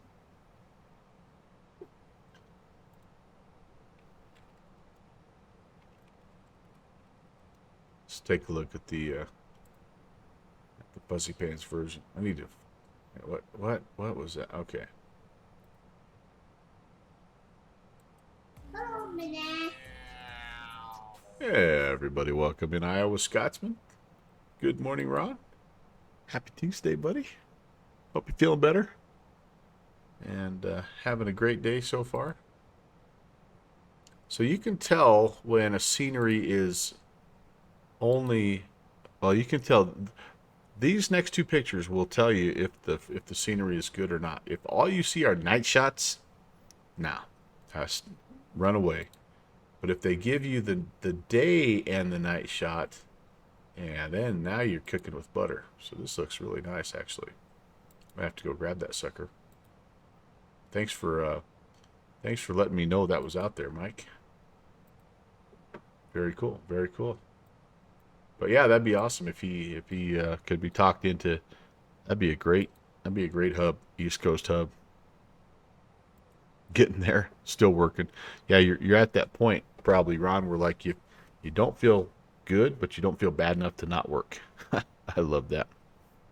Steve, what is Steve sharing here? Oh my gosh, yes, please and thank you. What would you tell your dogs? Oh my goodness. What would you do if your dogs came back this excited with this?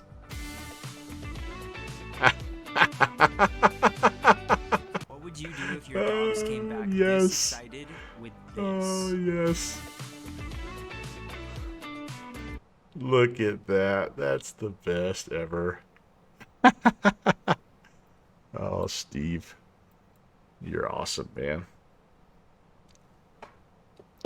Maybe we could talk Steve PHL into doing a little Fraggle Rock update. Steve's a pretty good dev in his own right.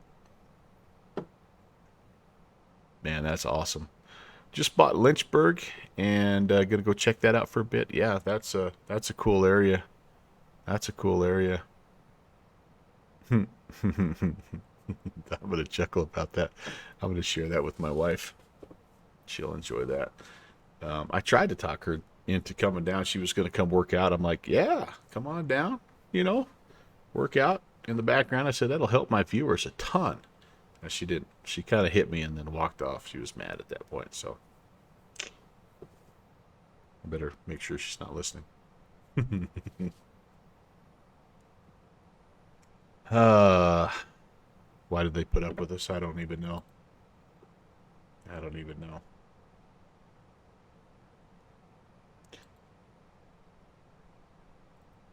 Yeah, right? I mean, I tell you what, I was thinking about it this morning. I was thinking about my awesome new workout that's sweeping my neighborhood called the snow shoveling workout. as I was currently doing the 4th workout in 2 days. But I'm like, yeah, it's given me amazing results.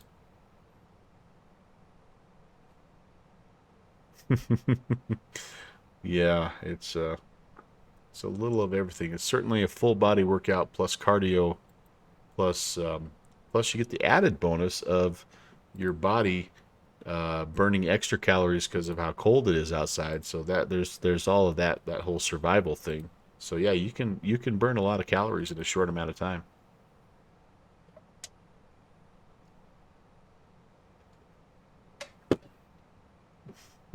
Presta, yes, they do. Oh, they sure do. They sure do. All right, how far are we? Let's. I need to do some. Looking here. I think we got a little ways to go yet, but I think I have some things to set here in descent. So let's go to the progress page. Oh man, I forgot. So I'm supposed to do the reverse top hat. And Mike, I'm gonna have to go back and watch our training video because I have forgotten about that. So I'm not gonna do the reverse top hat. Look away for a moment. I'm just doing the modified version here.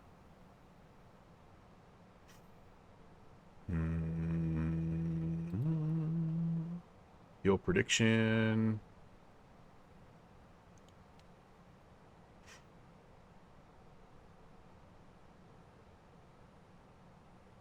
Okay.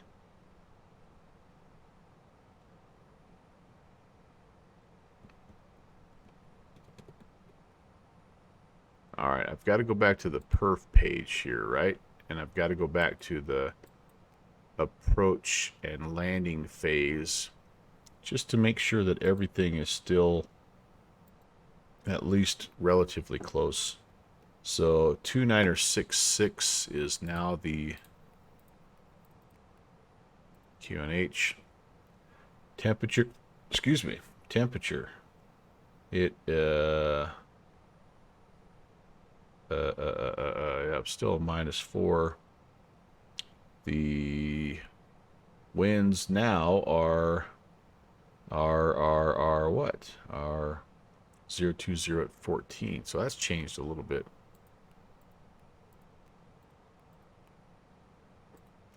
Still similar in terms of the consistent winds, but the good news here is that it's not gusting anymore.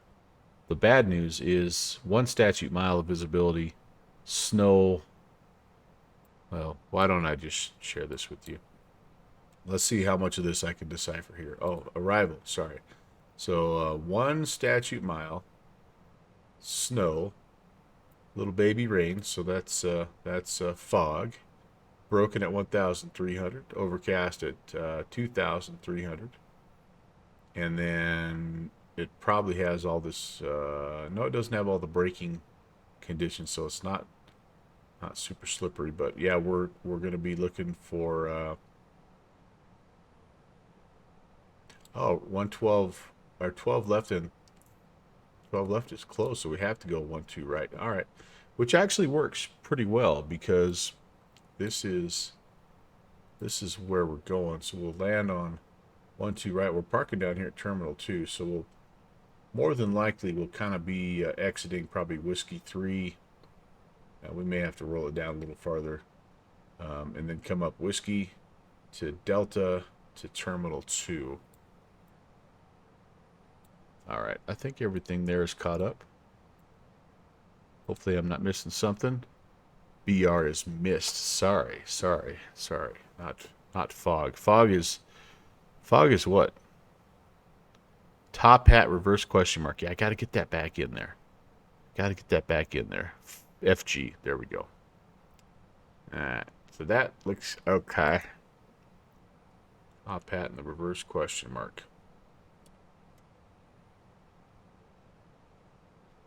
You Airbus guys think of everything. What is FU? Means you're screwed, buddy. Freezing underpants. Oh, smoke. Okay.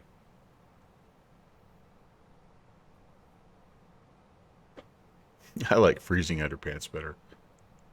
F you.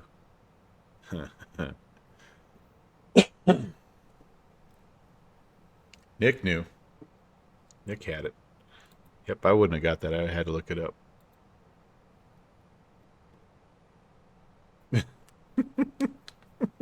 Right? We kind of were having that conversation the other day about things that are so simple that they make no sense. Like Florida is ZMA, and I'm like, how is Florida ZMA? Well, anyway, I think Nick, it might have been you. Somebody answered the question in the Virtual USA Flying Club that it made sense because it's not based on the name of the airspace. It's based on the name of the town where the flight service station is set. But anyway, gotta add Mitar French to your language. Yeah. ZMA, ZJX. Now, ZJX, that makes a little more sense because it's Jacksonville Center. ZMA, I mean, it makes sense when you see what city it is, but like, I don't know. It's like I would love it if it was, you know. I mean, I guess Miami Center, MA. I should know that. But there's a couple others that are really strange, and but it's all based on like where the the town. So anyway, I don't know. It's just small things. Yeah, Seattle's not bad. ZOA, right? Oakland, that's NorCal, and is it LA? ZLA for SoCal. ZDV, Denver. So a lot of them make sense, but there's a few that are kind of crazy. Turn to Pro. Hey, what's going on? Welcome to the Things That Don't Make Any Sense channel. I'm starting a petition to get the code FU changed from smoke to freezing underpants. ZINO. In-N-Out Burger. There you go. Cleveland. I think that was the one that was brought up, but it's because the town, like it should be ZCL or something, right? But the town it's not actually Cleveland where that whatever the FSS or whatever is located there. But anyway. Ooh. Whataburger, man, that sounds good. What I really want, I wish we had a Chick-fil-A a little closer to where I live. I like Chick-fil-A, but we don't have any within a couple 100 miles. So, I'm going to preset this down to 8,000 for now. Oh gosh, you got sick at Chick-fil-A? Dang. Thank you, Pentagon. Yeah. Have some waffle fries for me, buddy. Kingsman. Hello. How are things in the future? Oh, you had an allergic reaction. Oh, man. Oh, gosh darn. That's horrible. Oh. Yeah, that's not good. I've experienced that myself. That's scary.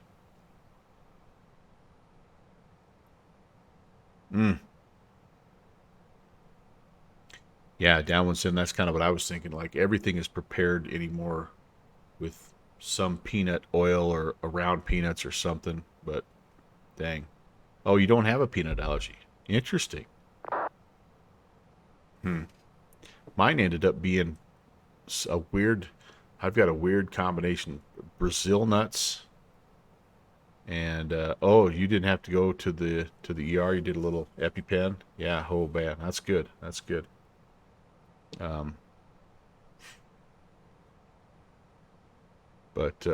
Yeah, I've got a nut allergy. Brazil nuts are the worst.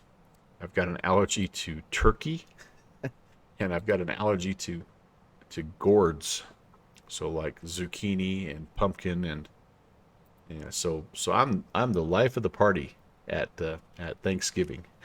I can't have any kind of mixed nuts. I can't have turkey. I can't have pumpkin pie. Can't have pickles. None of that stuff. X organizer turned to pro. I love it. 100% sold on it. Worth every penny. LaKayla, yep. It'll pay for itself the very first time you run it, and it organizes everything for you, and it points out all of the potential areas where there's problems that you need to go fix. And it is, yeah. Now, Downwind Sim has a different name for X Organizer, which is kind of funny. but yeah, LaKayla is right on the dot. As you add scenery, you have to have a tool like that. Otherwise, it's just an absolute. I mean, you have to do it all manually. Yeah, yeah, it's totally worth it. One of the very few must buys, I think. And I resisted for a long time, but I liked it so much that I even went and grabbed the MSFS scenery organizer that they have. That's kind of like the Microsoft Flight Sim version of it. Yep, grouping and yeah, it's like you can turn off like if when you're loading up, if you know you're not going to fly in Europe, you just turn off all that stuff, and it saves loading time. You can, like LaKayla's saying, you can set up little profiles and load. I only load certain aircraft, and so it just saves in loading time and all that good stuff. Yeah, the add-on linker. That's right. That's the official word for it. But it's very similar and equally as important, I think, in MSFS. 3 terabytes of scenery. That's what I'm talking about. That's what I'm talking about. That's good stuff right there. Yeah, and that like it does go on sale quite often, as Tim is mentioning. So yeah, if you're on the fence about it, but truly it's yeah. I mean, you don't want to wait until your sim is unflyable and you have to do a reinstall. A lot of times this will sort things out for you, and you still do have the ability if you like, because every once in a while it'll put things in a certain order and there's still some conflicts and things still don't work right. So you have the ability to still move things manually and put them like you want them, kind of override the X organizer's organizational structure. But I would have to say I've only done that 1 or 2 times in the couple years I've had it. So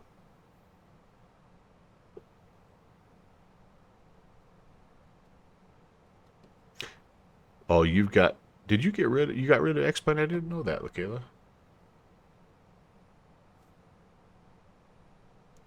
It's a challenge to keep 2 sims updated, no doubt about it.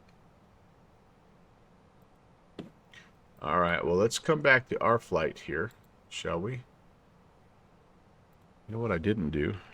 Never really did load in our information. Let's do that. VATSIM. And yeah, we're getting pretty close to top of drop here.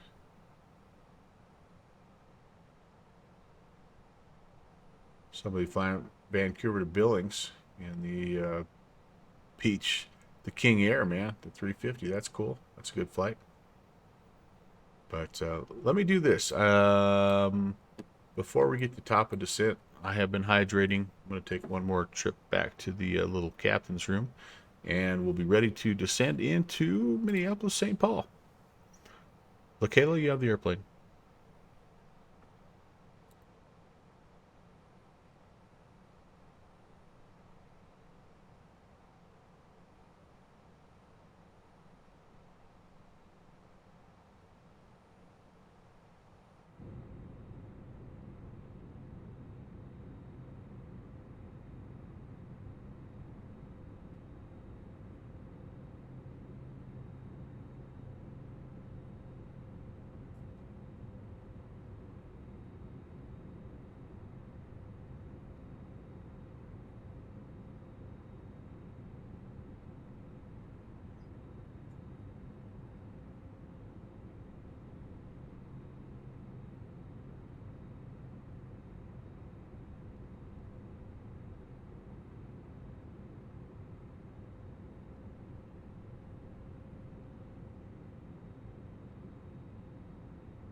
I'm really looking forward to is that Synaptic Simulations A321 that they're working on.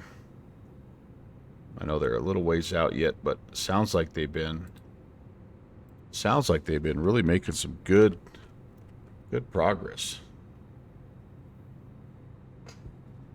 There is a 220 currently available on the ORG, but I got a feeling that the Synaptic Sim is going to be a little bit better than what we're seeing here. But it's like I say, kind of a cool little airplane, and I don't know. We'll see. We'll see. You have that one? Or, I'm sorry, no. You said I have the plane after I told you it's your airplane. The A380. So that's the fly-by-wire guys that are doing that one, right? I think that's the fly-by-wire guys that are doing that.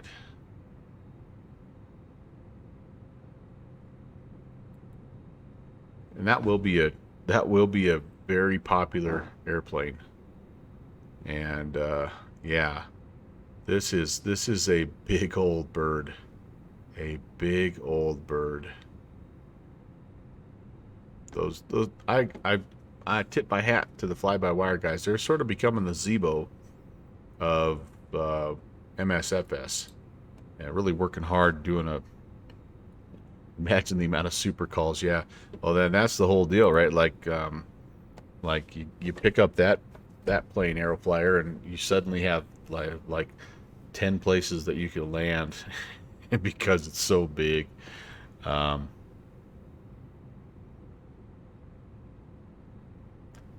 Yeah, it's gonna be cool. Ooh, X-Plane 12 Concorde is out. What? What the what? What the what?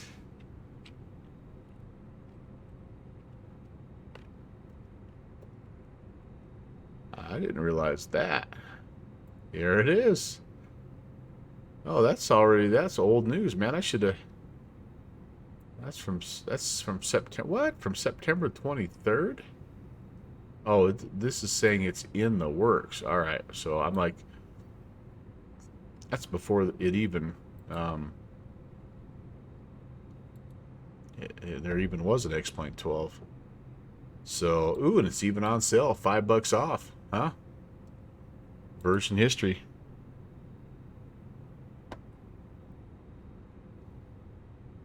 Wish you could get a Concorde by a different developer. Is the one that is there. Hey, there it is. Initial release, January 2nd.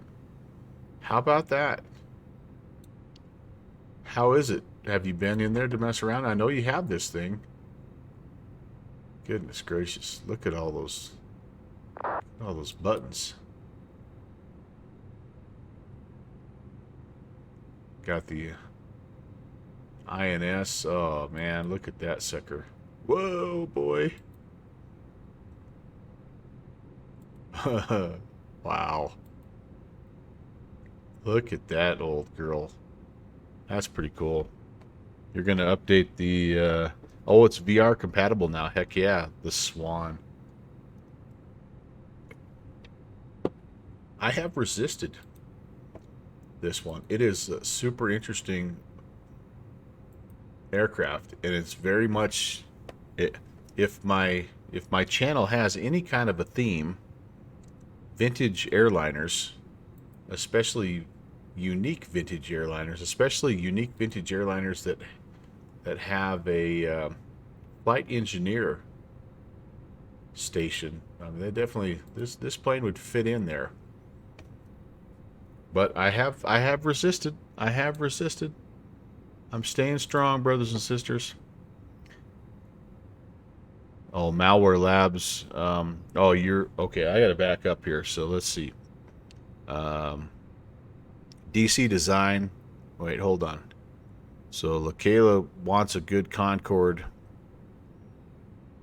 but doesn't want the doesn't like the the developer right now. DC Design, it just made an F-14 flight model and copy. Oh, geez, I didn't realize that. So the other developer that's making it is Malware Labs. They'll never shake that off, will they? um,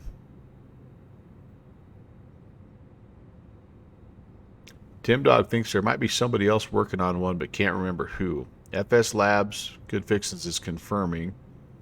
And, yeah. Downwind Sim is saying that the Concorde's a history lesson. Yep. Yep. LaKayla is not a fan of FS Labs. Looks more like a stork with those long legs. Yep. Yep. Yeah. Here's the DC Design Concorde. I think I saw somebody do... Yeah, I did see this. I did see this. So there's the flight model. Yep. Yep. Yeah, so they've done all their work with the...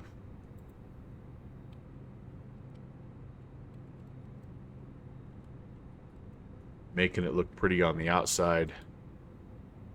And...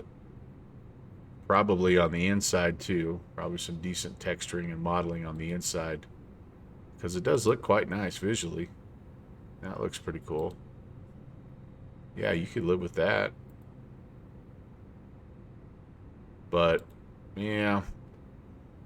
You do kind of think if you're going to pay, that's $40, right? If you're going to pay that much, you should have some modeling that matches the aircraft. Yeah.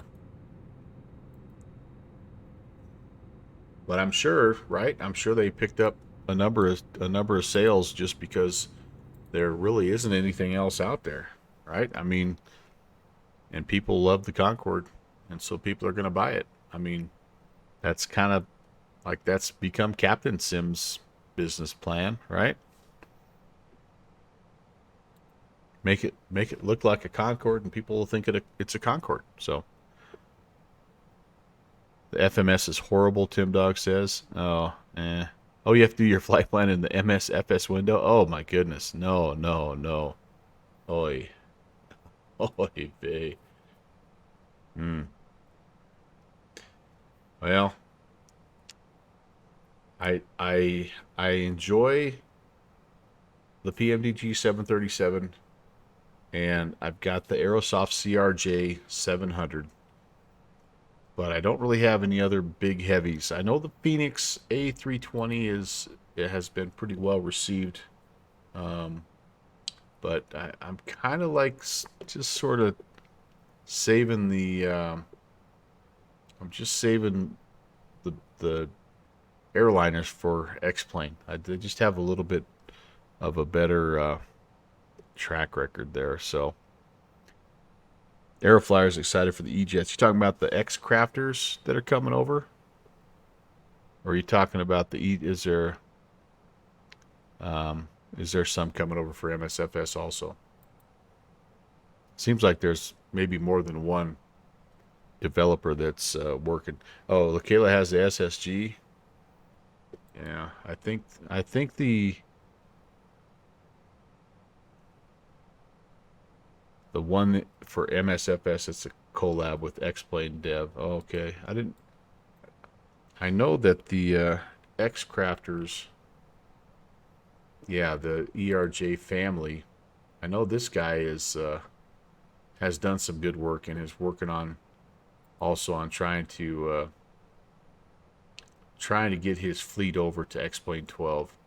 Sounds like this plane has the better FMC, but maybe not quite as good in terms of the visuals versus I could get it. Maybe I've got that backwards, but one of them looks nice but doesn't have a very good FMC, and one has a good FMC but doesn't look all that great.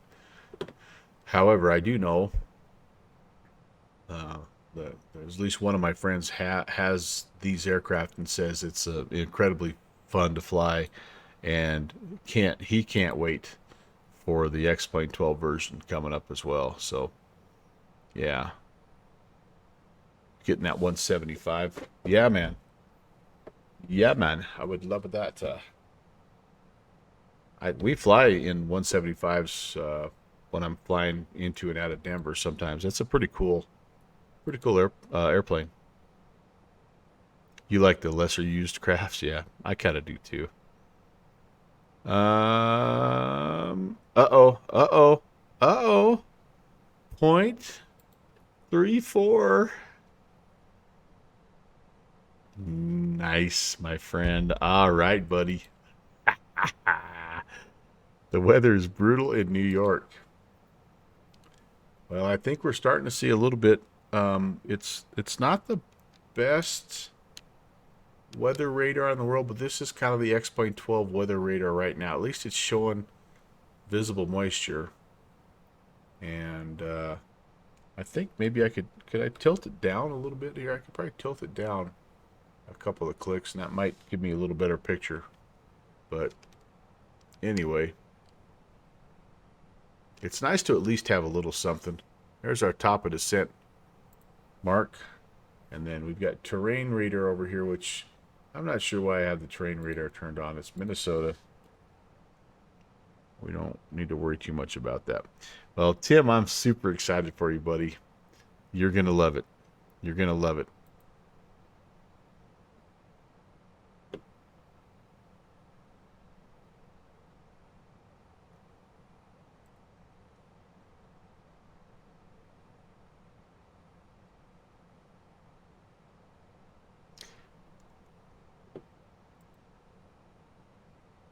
The Sky Courier. Oh yeah, that thing that looks like just a giant floating box? Is that one? Is that what you're talking about, LaKayla? Aeroflyer knows what's up. I'm with you. Like the only piece of hardware that was a bigger game changer for me was when I got rudder pedals. I think I know the one you're talking about here. There it is. Okay. I was going to go look for it. The Sky Courier. Yeah, look at that. Look at that guy. That's not the one I was thinking of. There's this one that just looks... It's not a Cessna, but it just looks literally like a flying box. Payload as big as your dreams. Yeah, I imagine that would be a fun one. I do imagine that. You might be able to trim the plane out now. So that is some people, that's a love it or hate it deal. It's kind of interesting. Like I know Slant Alpha, he said that's why he didn't buy it. He did not like the trim wheel. I, however, absolutely love it. I love it. I know Downwind Sim also enjoys it. So it has only has 178 with 6,000 pounds. Huh. Someone's making a Sky Van. Is that the one? This is the Sky Van. That could be the one that I'm thinking of.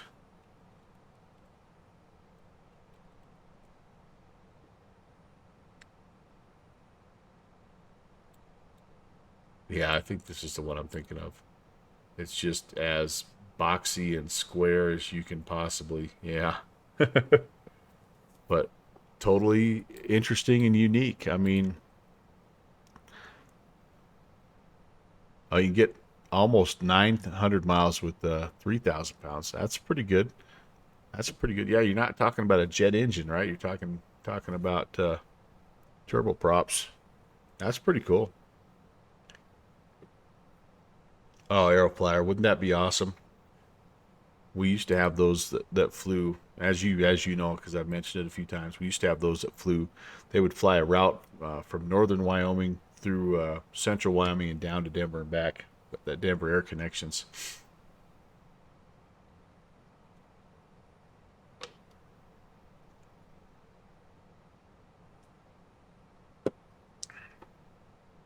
Those are cool looking jets, man. They sit so low to the ground, incredibly low to the ground.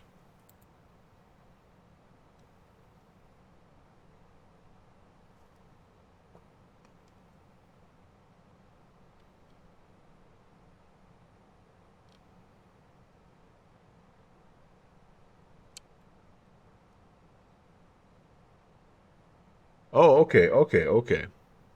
I misunderstood, Tim. I thought that's what you were talking about. So this you're so you got so you're talking about the alpha yoke. It's not the Bravo throttle quadrant. My apologies. That's that's still though very very cool. And yeah, you're going to enjoy that as well. I've got a little ways yet, I guess. 90 miles, 80 miles. Oofda. Gotta love that transition. So my mistake on that, but that's cool. That's cool.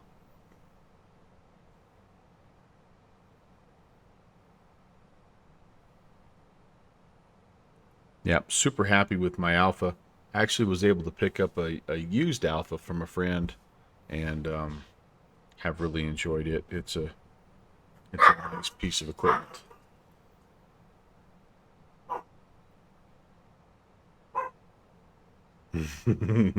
Arrow flyer.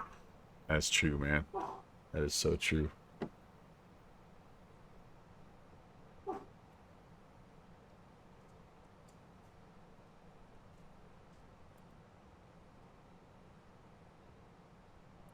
All right, there's our top of descent, just past Oofda. And as you can see, the weather outside is frightful. Fire is so delightful. You all right, Cody Bear? There's some danger out there, man. You okay, buddy? Yeah. I know what you stir. Come up. All right. Fair enough.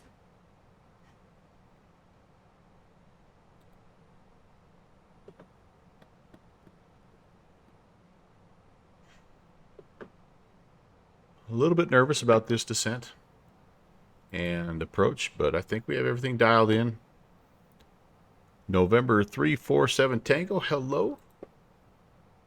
Welcome. Thanks for the first time chat. Welcome to Pop Culture. And thank you for the follow. Yeah, in case you're new here, my name is Brant. Welcome to the Melvin Leroy channel. This is a channel named after my grandfather, who's the guy that got me into aviation. And so, anyway, fly a variety of things, mostly general aviation. I guess I kind of maybe need to rethink that. I tend to lean towards that. I think the majority of my flights, even of last year when I looked at it, were GA flights. I love bush flying. That's probably my favorite type of flying. But I like to mix it up, and I've got a soft spot for vintage airliners. I really enjoy flying slant whiskey, and love doing that old school navigation there.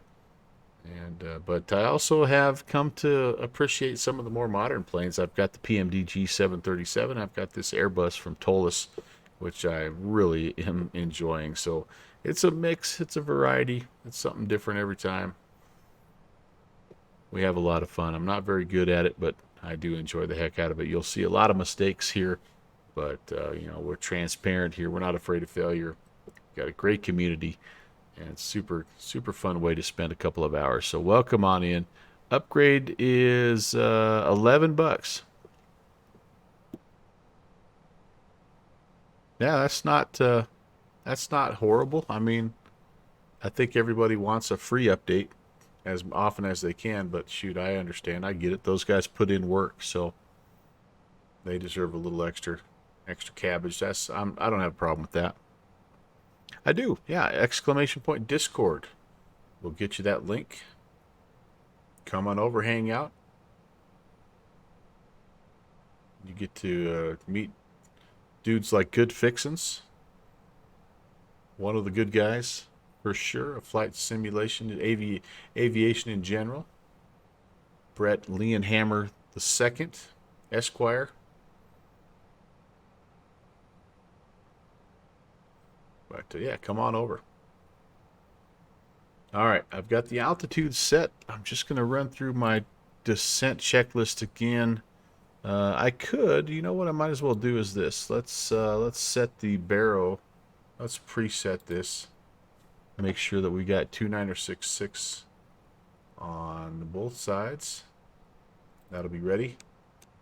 One less thing, because I got a feeling we're going to be a little bit busy as we head down toward Minneapolis, St. Paul. And our buddy Mike Sinante says you want to click on the click on this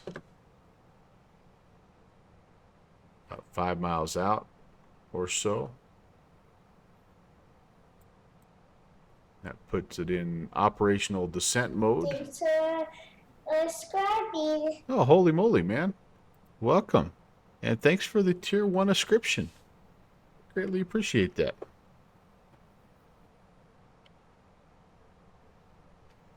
By the way, the other thing about my channel that you probably have noticed is the additional audio provided by my grandson.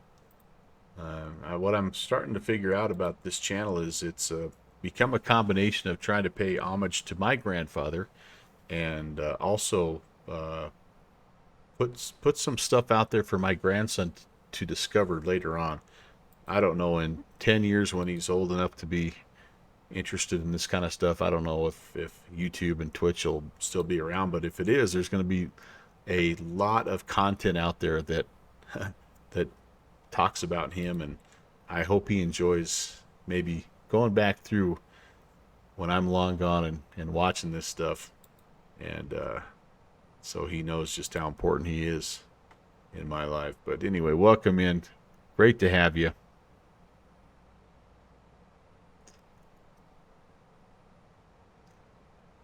Lurk away, LaKayla. Thank you. Appreciate the lurk.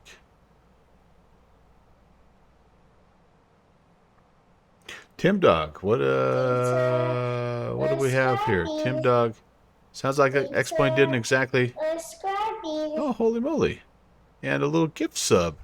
Doc on it, man. Thank you very, very much, and appreciate you, Skull, my friend, and Kingsman.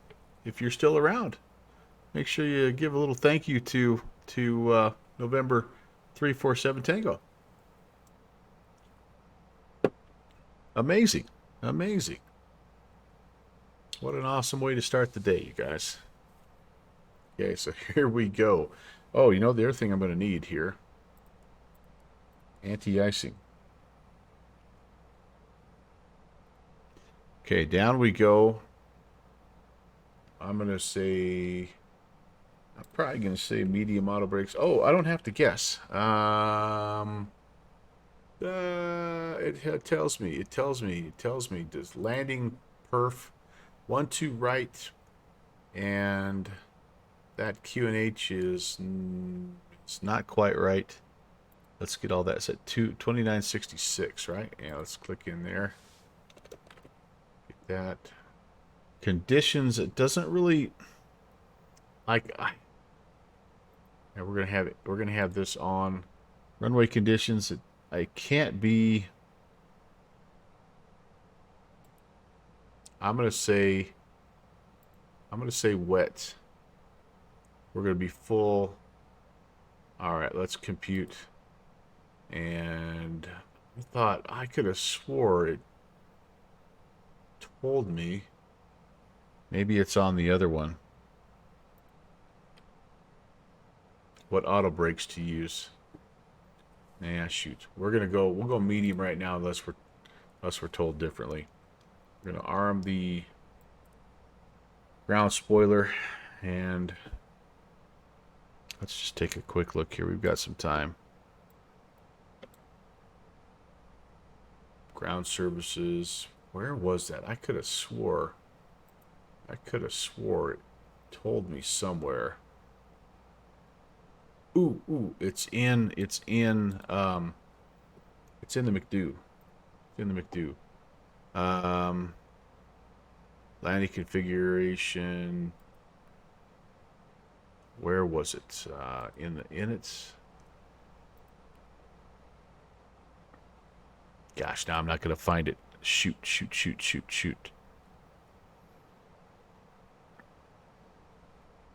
Mr. Sonate, if you're still here,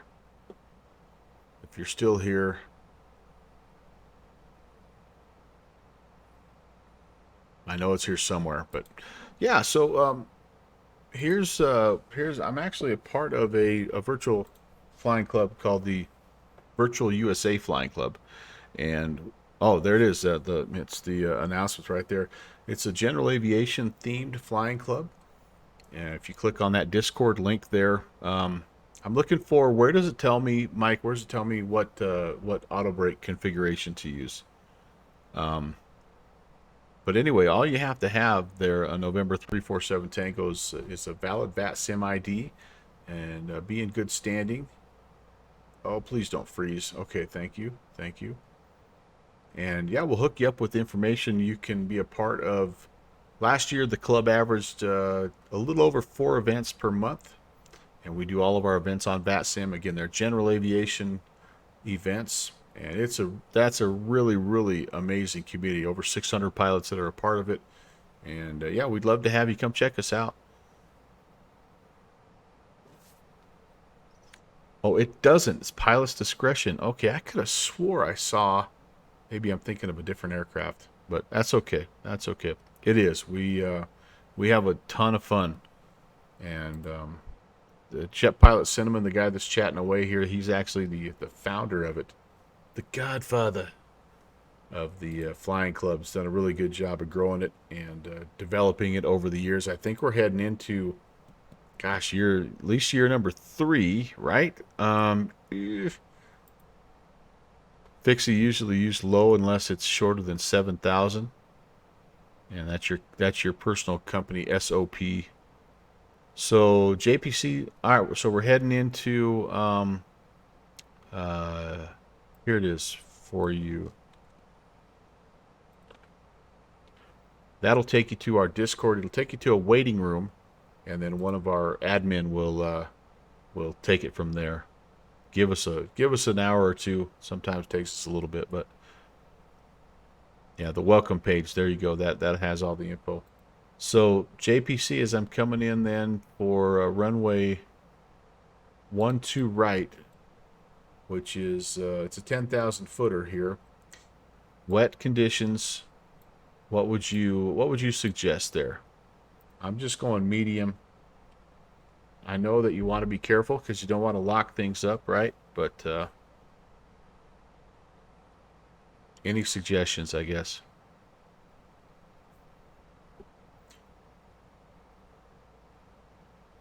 Admin are standing by to process your membership.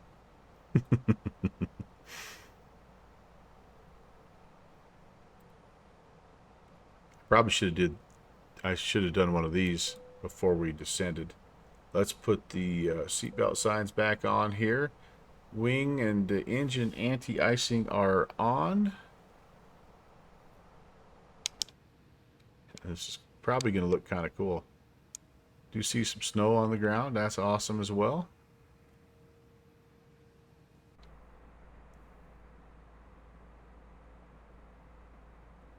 Danwin Sim sleeping peacefully in the economy cabin.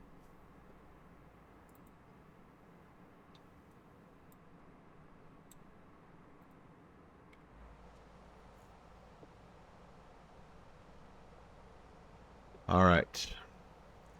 Through 18,000 coming up here. We're going to arm the barrows, or set the barrows. We'll go back through, and we've actually briefed the approach already, but we've briefed the approach and the taxi.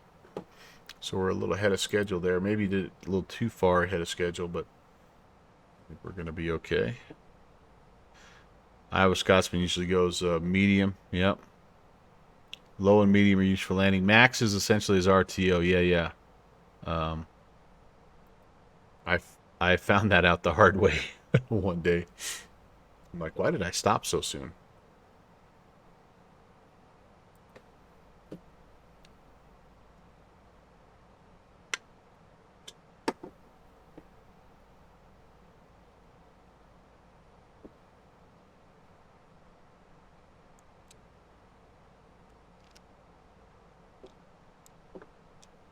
Feel like we're hitting our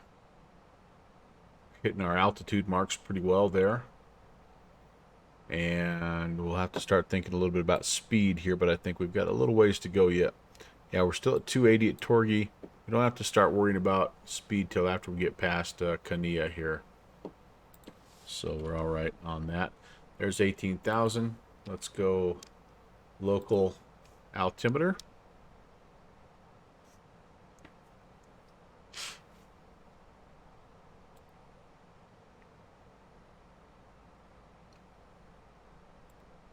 All right, November 347 Tango. Looking forward to connecting with you on both Discords. What's your type of aircraft, type of flying that you enjoy doing?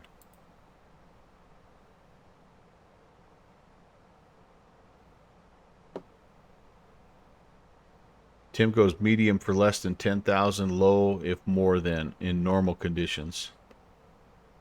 So is it better? Ah, a Cirrus fan. Very nice. Very nice. So is it better to not have so much braking on a wet runway and let the reversers do more of the work so you don't slip? Or if it's auto brake, does that do a good job of kind of like an anti-lock with on your vehicle? Anti-skid.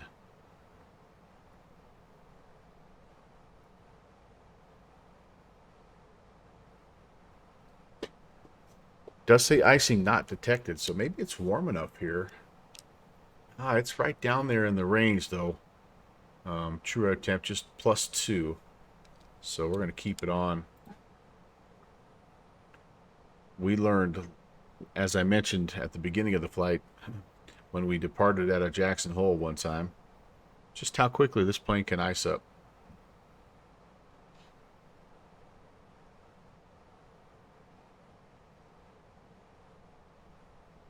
Oh, X-Plane 12, yeah, not reading your pedals like 11 did. Gotcha. Tim Dog is thinking auto brakes and anti-skid. Yeah. Okay. Oh, you got the Cirrus throttles for the Bravo? Oh, you have to let me know how that works.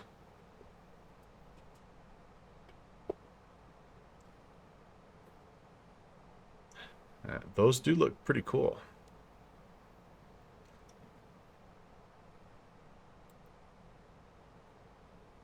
So, all right, we're on our way down here. We need to be passing Upson at or above 11. And we are at 12.7. Speed's 280. We're looking okay. Weather is weathery. We are, next up is exterior lights coming on through 10,000. Passenger signs are on. And we can,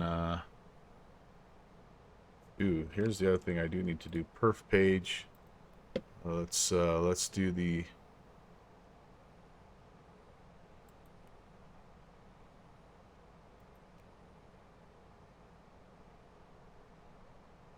All right, there's flap speeds there, just confirmed. Okay, I think that's fine. 217, yeah, 148. All right, that looks good. Do I have to do anything? Yeah, this is all set for me, right? Yeah, this is all set. V approach 149. Ref out at 145. Then, all right, there's 10,800. We're close enough. I'm going to go ahead and turn these on. I'm going to apologize to you right now, chat. I'm going to get a little busy. Probably not going to be able to interact with you as much as I normally do just because of the weather conditions. I'll do my very best to get caught up once we get on the ground.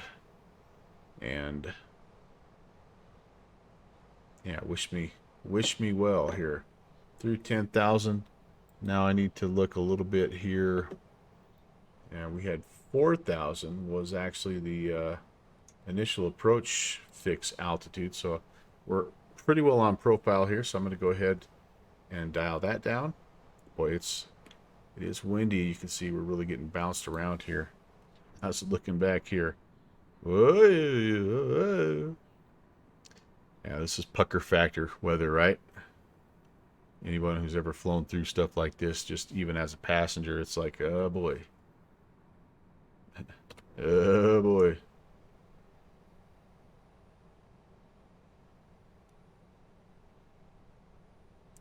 All right, we are doing an ILS approach, so we're going to go ahead and put the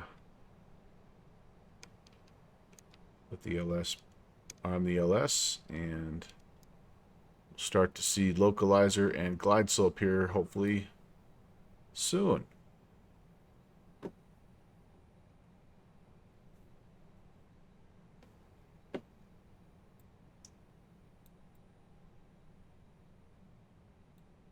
We need to be out 7,000 at Spooky, 230, and then 7,000 at 210. So you see the speeds coming down nicely, or maybe just a hair. We were just a hair fast through 10,000 probably. It's probably something I didn't manage very well in the descent. Sorry for the flickering as we're going kind of through the clouds. It's about the only time I do see this type of flickering, but again, I think it's just trying to figure out where the light is supposed to come in and out, and it doesn't last like it did before in the beta versions, which is kind of nice. So I think they're getting a little closer on that one, to be sure. All right.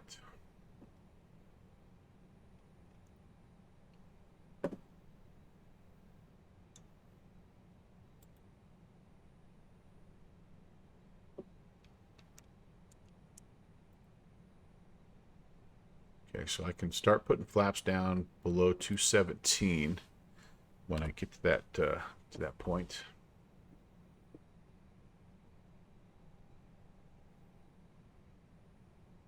Okay, just about to 7,000, which is okay. Now we're continuing down through. I'm okay with that. There's no terrain to worry about here, so we can keep going on down to can see 4,000 there. That way we can make sure to get our speed right and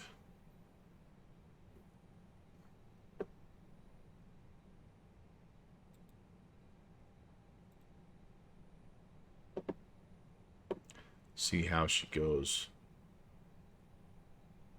I'm going to take it all the way out here to Spooky, and then I'm going to actually take it all the way out here to FX. And then at FX, we'll turn, and then on this little vector is when I'll arm the approach. And otherwise, I'm going to pretty well let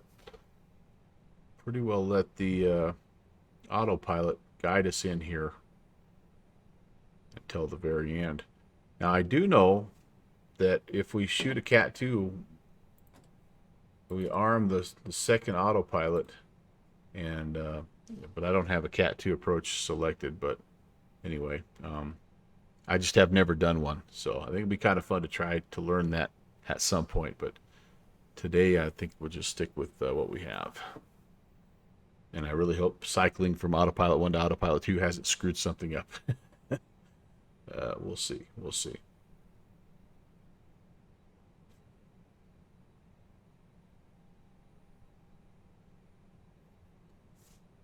Expecting a breakout here at what?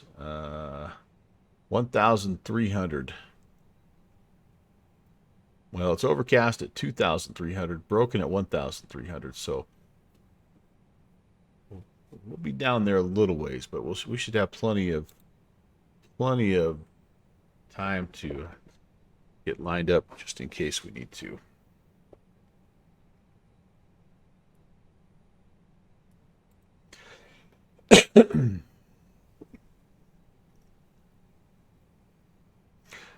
Yes, heavy weather indeed. It's part of why I picked this route, but it's kind of funny. You pick it to fly in the sim, and then you're always like, why did I do this again? Why didn't I just fly down to Pensacola? It's okay.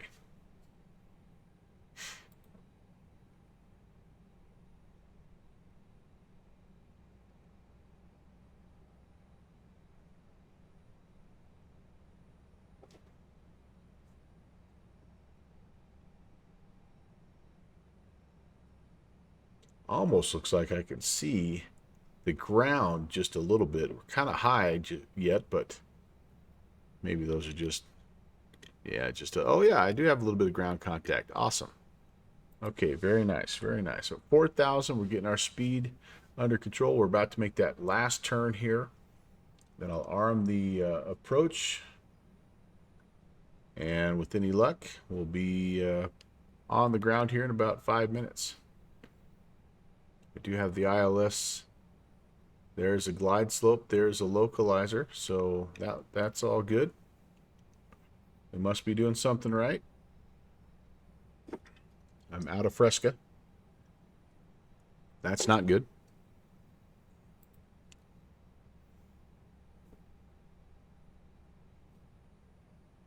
Flap, speed brake, auto brakes are set.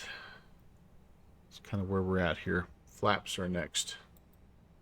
I'm at the point where I could start to put some flaps in. I think we'll go ahead and turn final here, or at least turn to intercept first. All right, that sounds good. Or that looks good right there. Approach is armed.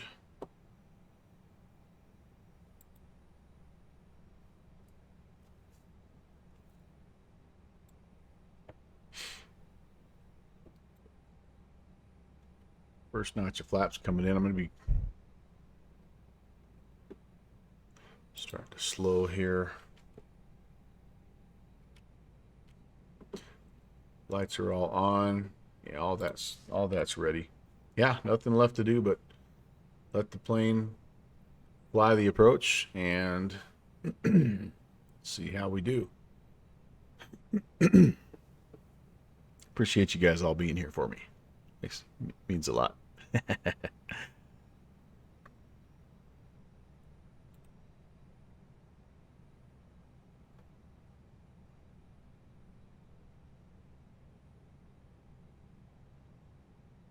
Graphics card do I have? I've got a 3080, an NVIDIA 3080.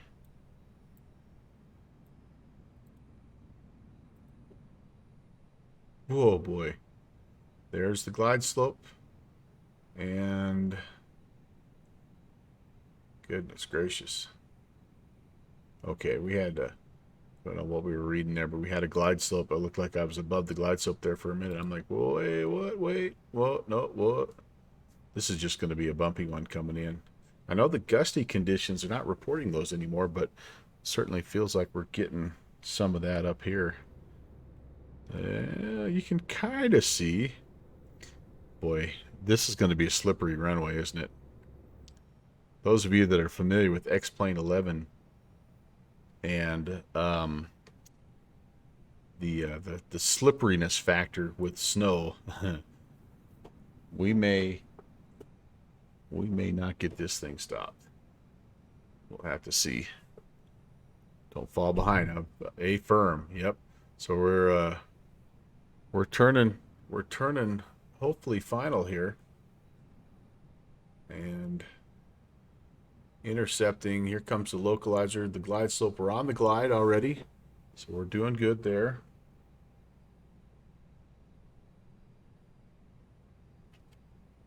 Second notch of flaps coming in. Yep, we've got 2 notches of flaps in. Should make a radio call here. Minneapolis traffic, JetBlue 816 is established on the final 1-2 right, 10-mile final. Minneapolis traffic.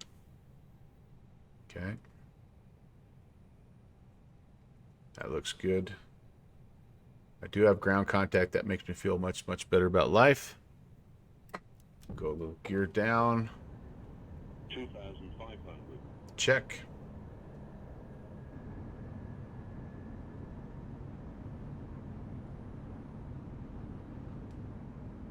Minneapolis traffic, United 1107, taxi. Gate Echo 6, via Quebec, cross runway 4, Mike to P12 rate, remote de-ice pad, Minneapolis. Nice. That sounded like one Brett Leon Hammer the second. All right, final notch of flaps coming in. We're fully configured. Lights are on. Auto brake is armed.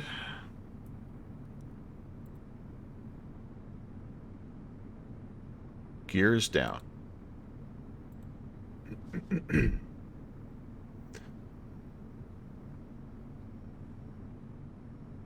Expecting to break out at 1,300. Fully break out.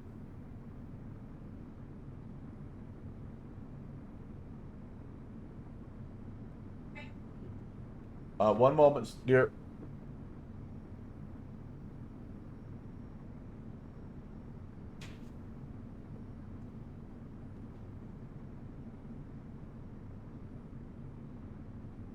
Doesn't like to go down and slow down at the same time. Good to know. Good to know.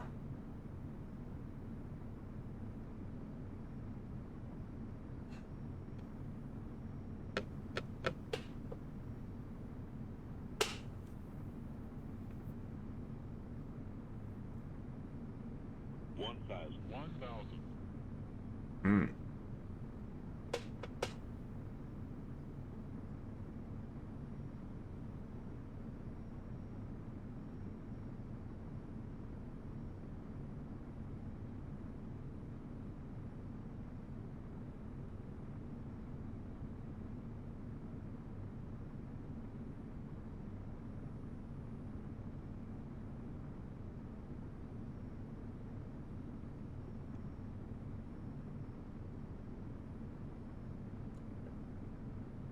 Field in sight. 500.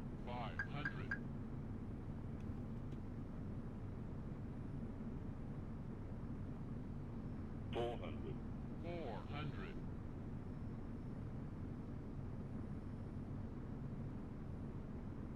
300 above.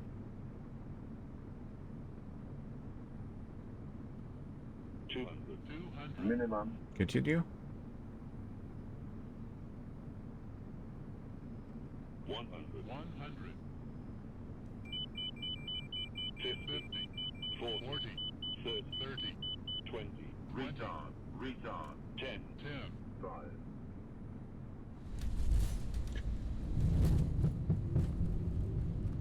Bursers.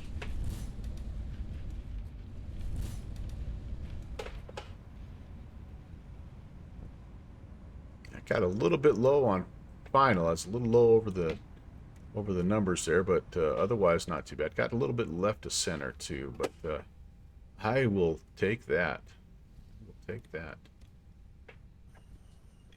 Ah, there we go. Let's get out of the way here and had my auto brake still set. Let's get out of the way here on wherever we are. Looks like a whiskey 5. Yeah, overall though, not half bad. My first real heavy weather landing, so I'm pretty pleased with it. Oh, I'm slipping. Look at this is the slippery factor. I'm just totally slipping right now. I am totally slipping. Holy moly, it's like a sheet of ice. Oh, goodness gracious. Yep, I'm going to be in trouble here. I'm going to get stuck. Wow, look at that. Oh, my goodness. This is bad. Yep, that's the X-Plane 12 factor right there. Whew. Minneapolis traffic, JetBlue 816, clear of 12 right.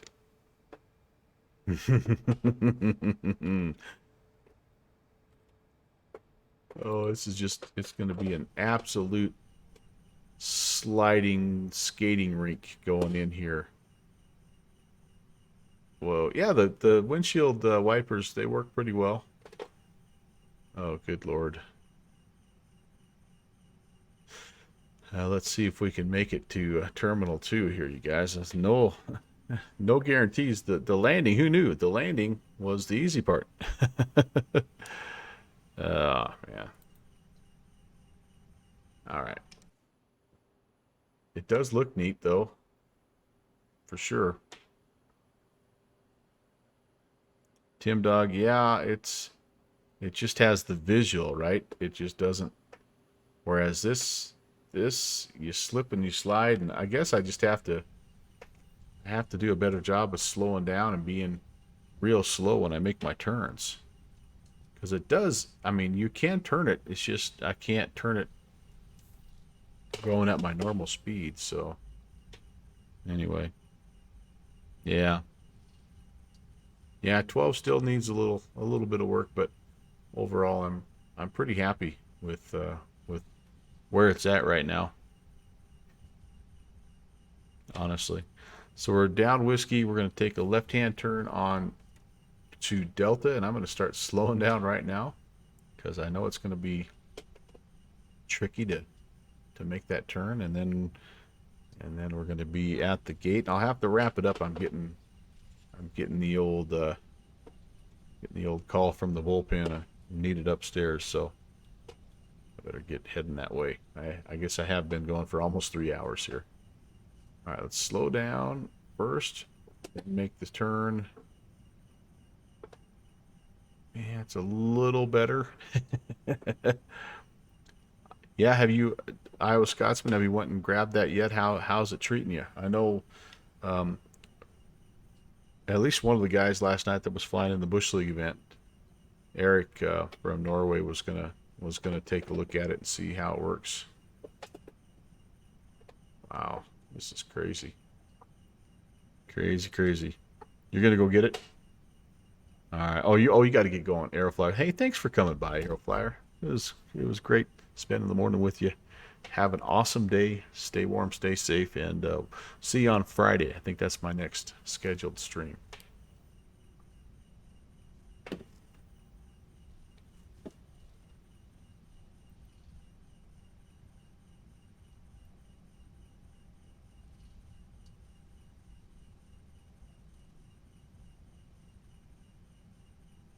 We're just going to take whatever the first gate is here.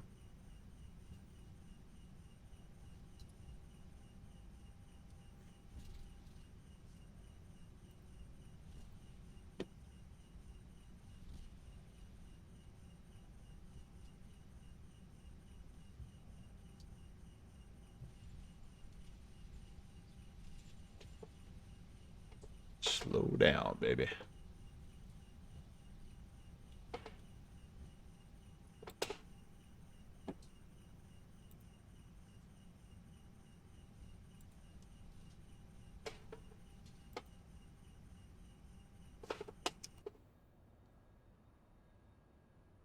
Minneapolis traffic, United 1107, type 737, 12 right de-ice pad, taxi runway 4 via Mike, cross runway 12 right, and it'll be an intersection departure off of Sierra on runway 4, Minneapolis. Runway 4.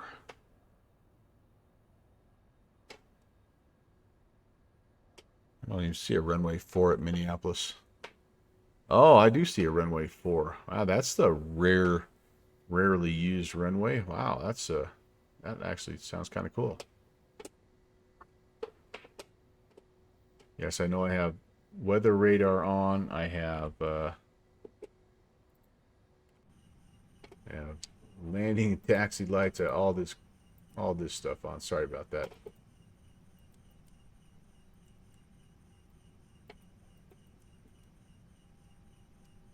How close am I getting, brother? You're not going to tell me. I think we're there. We're just going to stop right there. That is going to work. All right. Put you to bed. I should have had you probably ready to go sooner, but just the way it is. Set the parking brake. Hope it holds. And welcome to Minneapolis, St. Paul. Holy cow. What a trip. What a landing. And pretty cool. I'm a little too far forward, aren't I? Yeah, you know what? That's okay. Yeah, this will have to be a little bit of a short wrap up for two reasons. Number one, I got to get upstairs and do my thing. Number two, Twitch is being weird, so I'm not going to be able to rate anybody. I really feel bad about that, but we'll try to spread the love in other ways. So, JPC, thanks so much for your help. In fact, I'm gonna do thank you. So let me do this. Thanks for watching my papa. Appreciate your help, Mike, as always. It's been fun to learn this plane, and I've really enjoyed it. Some other thank yous. How about our new friend November 347 Tango coming in with the follow, the sub, and the gift ascription to Kingsman 9965. Thank you very much. Good to meet you, and looking forward to getting to know you over there on the Virtual USA Flying Club Discord as well as my own. Also, thank you to Rick 23SSL and Jim F from Calgary with the follows, and then Papa Charlie, thank you very much as well for your re-ascription, 8 months, and good luck flying into MSP today. I didn't even see that first message there, Papa Charlie. It is a mess, but certainly was a lot of fun. And anyway, so you can't see anyone. Yeah, that's where I'm at. Team Dog. So not sure what's going on, but anyway, I'm not going to be able to send you on a raid, so I'm just going to kind of wrap it up right here and let you know that my next planned stream is going to be on Friday night. We're going to try to do some Friday and Saturday streams here for a month or so, and we'll see how that progresses. So hopefully I will see you Friday night. We're going to be in the Saab. We're going to be doing a little farewell Friday, and we're picking the Saab to be our first X-Plane 11 plane that probably isn't going to be ported over to X-Plane 12. I hope I'm wrong on that one, but we want to make sure we fly that a little bit here this year before we completely switch over to X-Plane 12. So anyway, I'll see you guys on Friday, and again, have an awesome Tuesday. Thanks for stopping by and hanging out a little bit, and we'll see you. We'll see you Friday. Take care. God bless.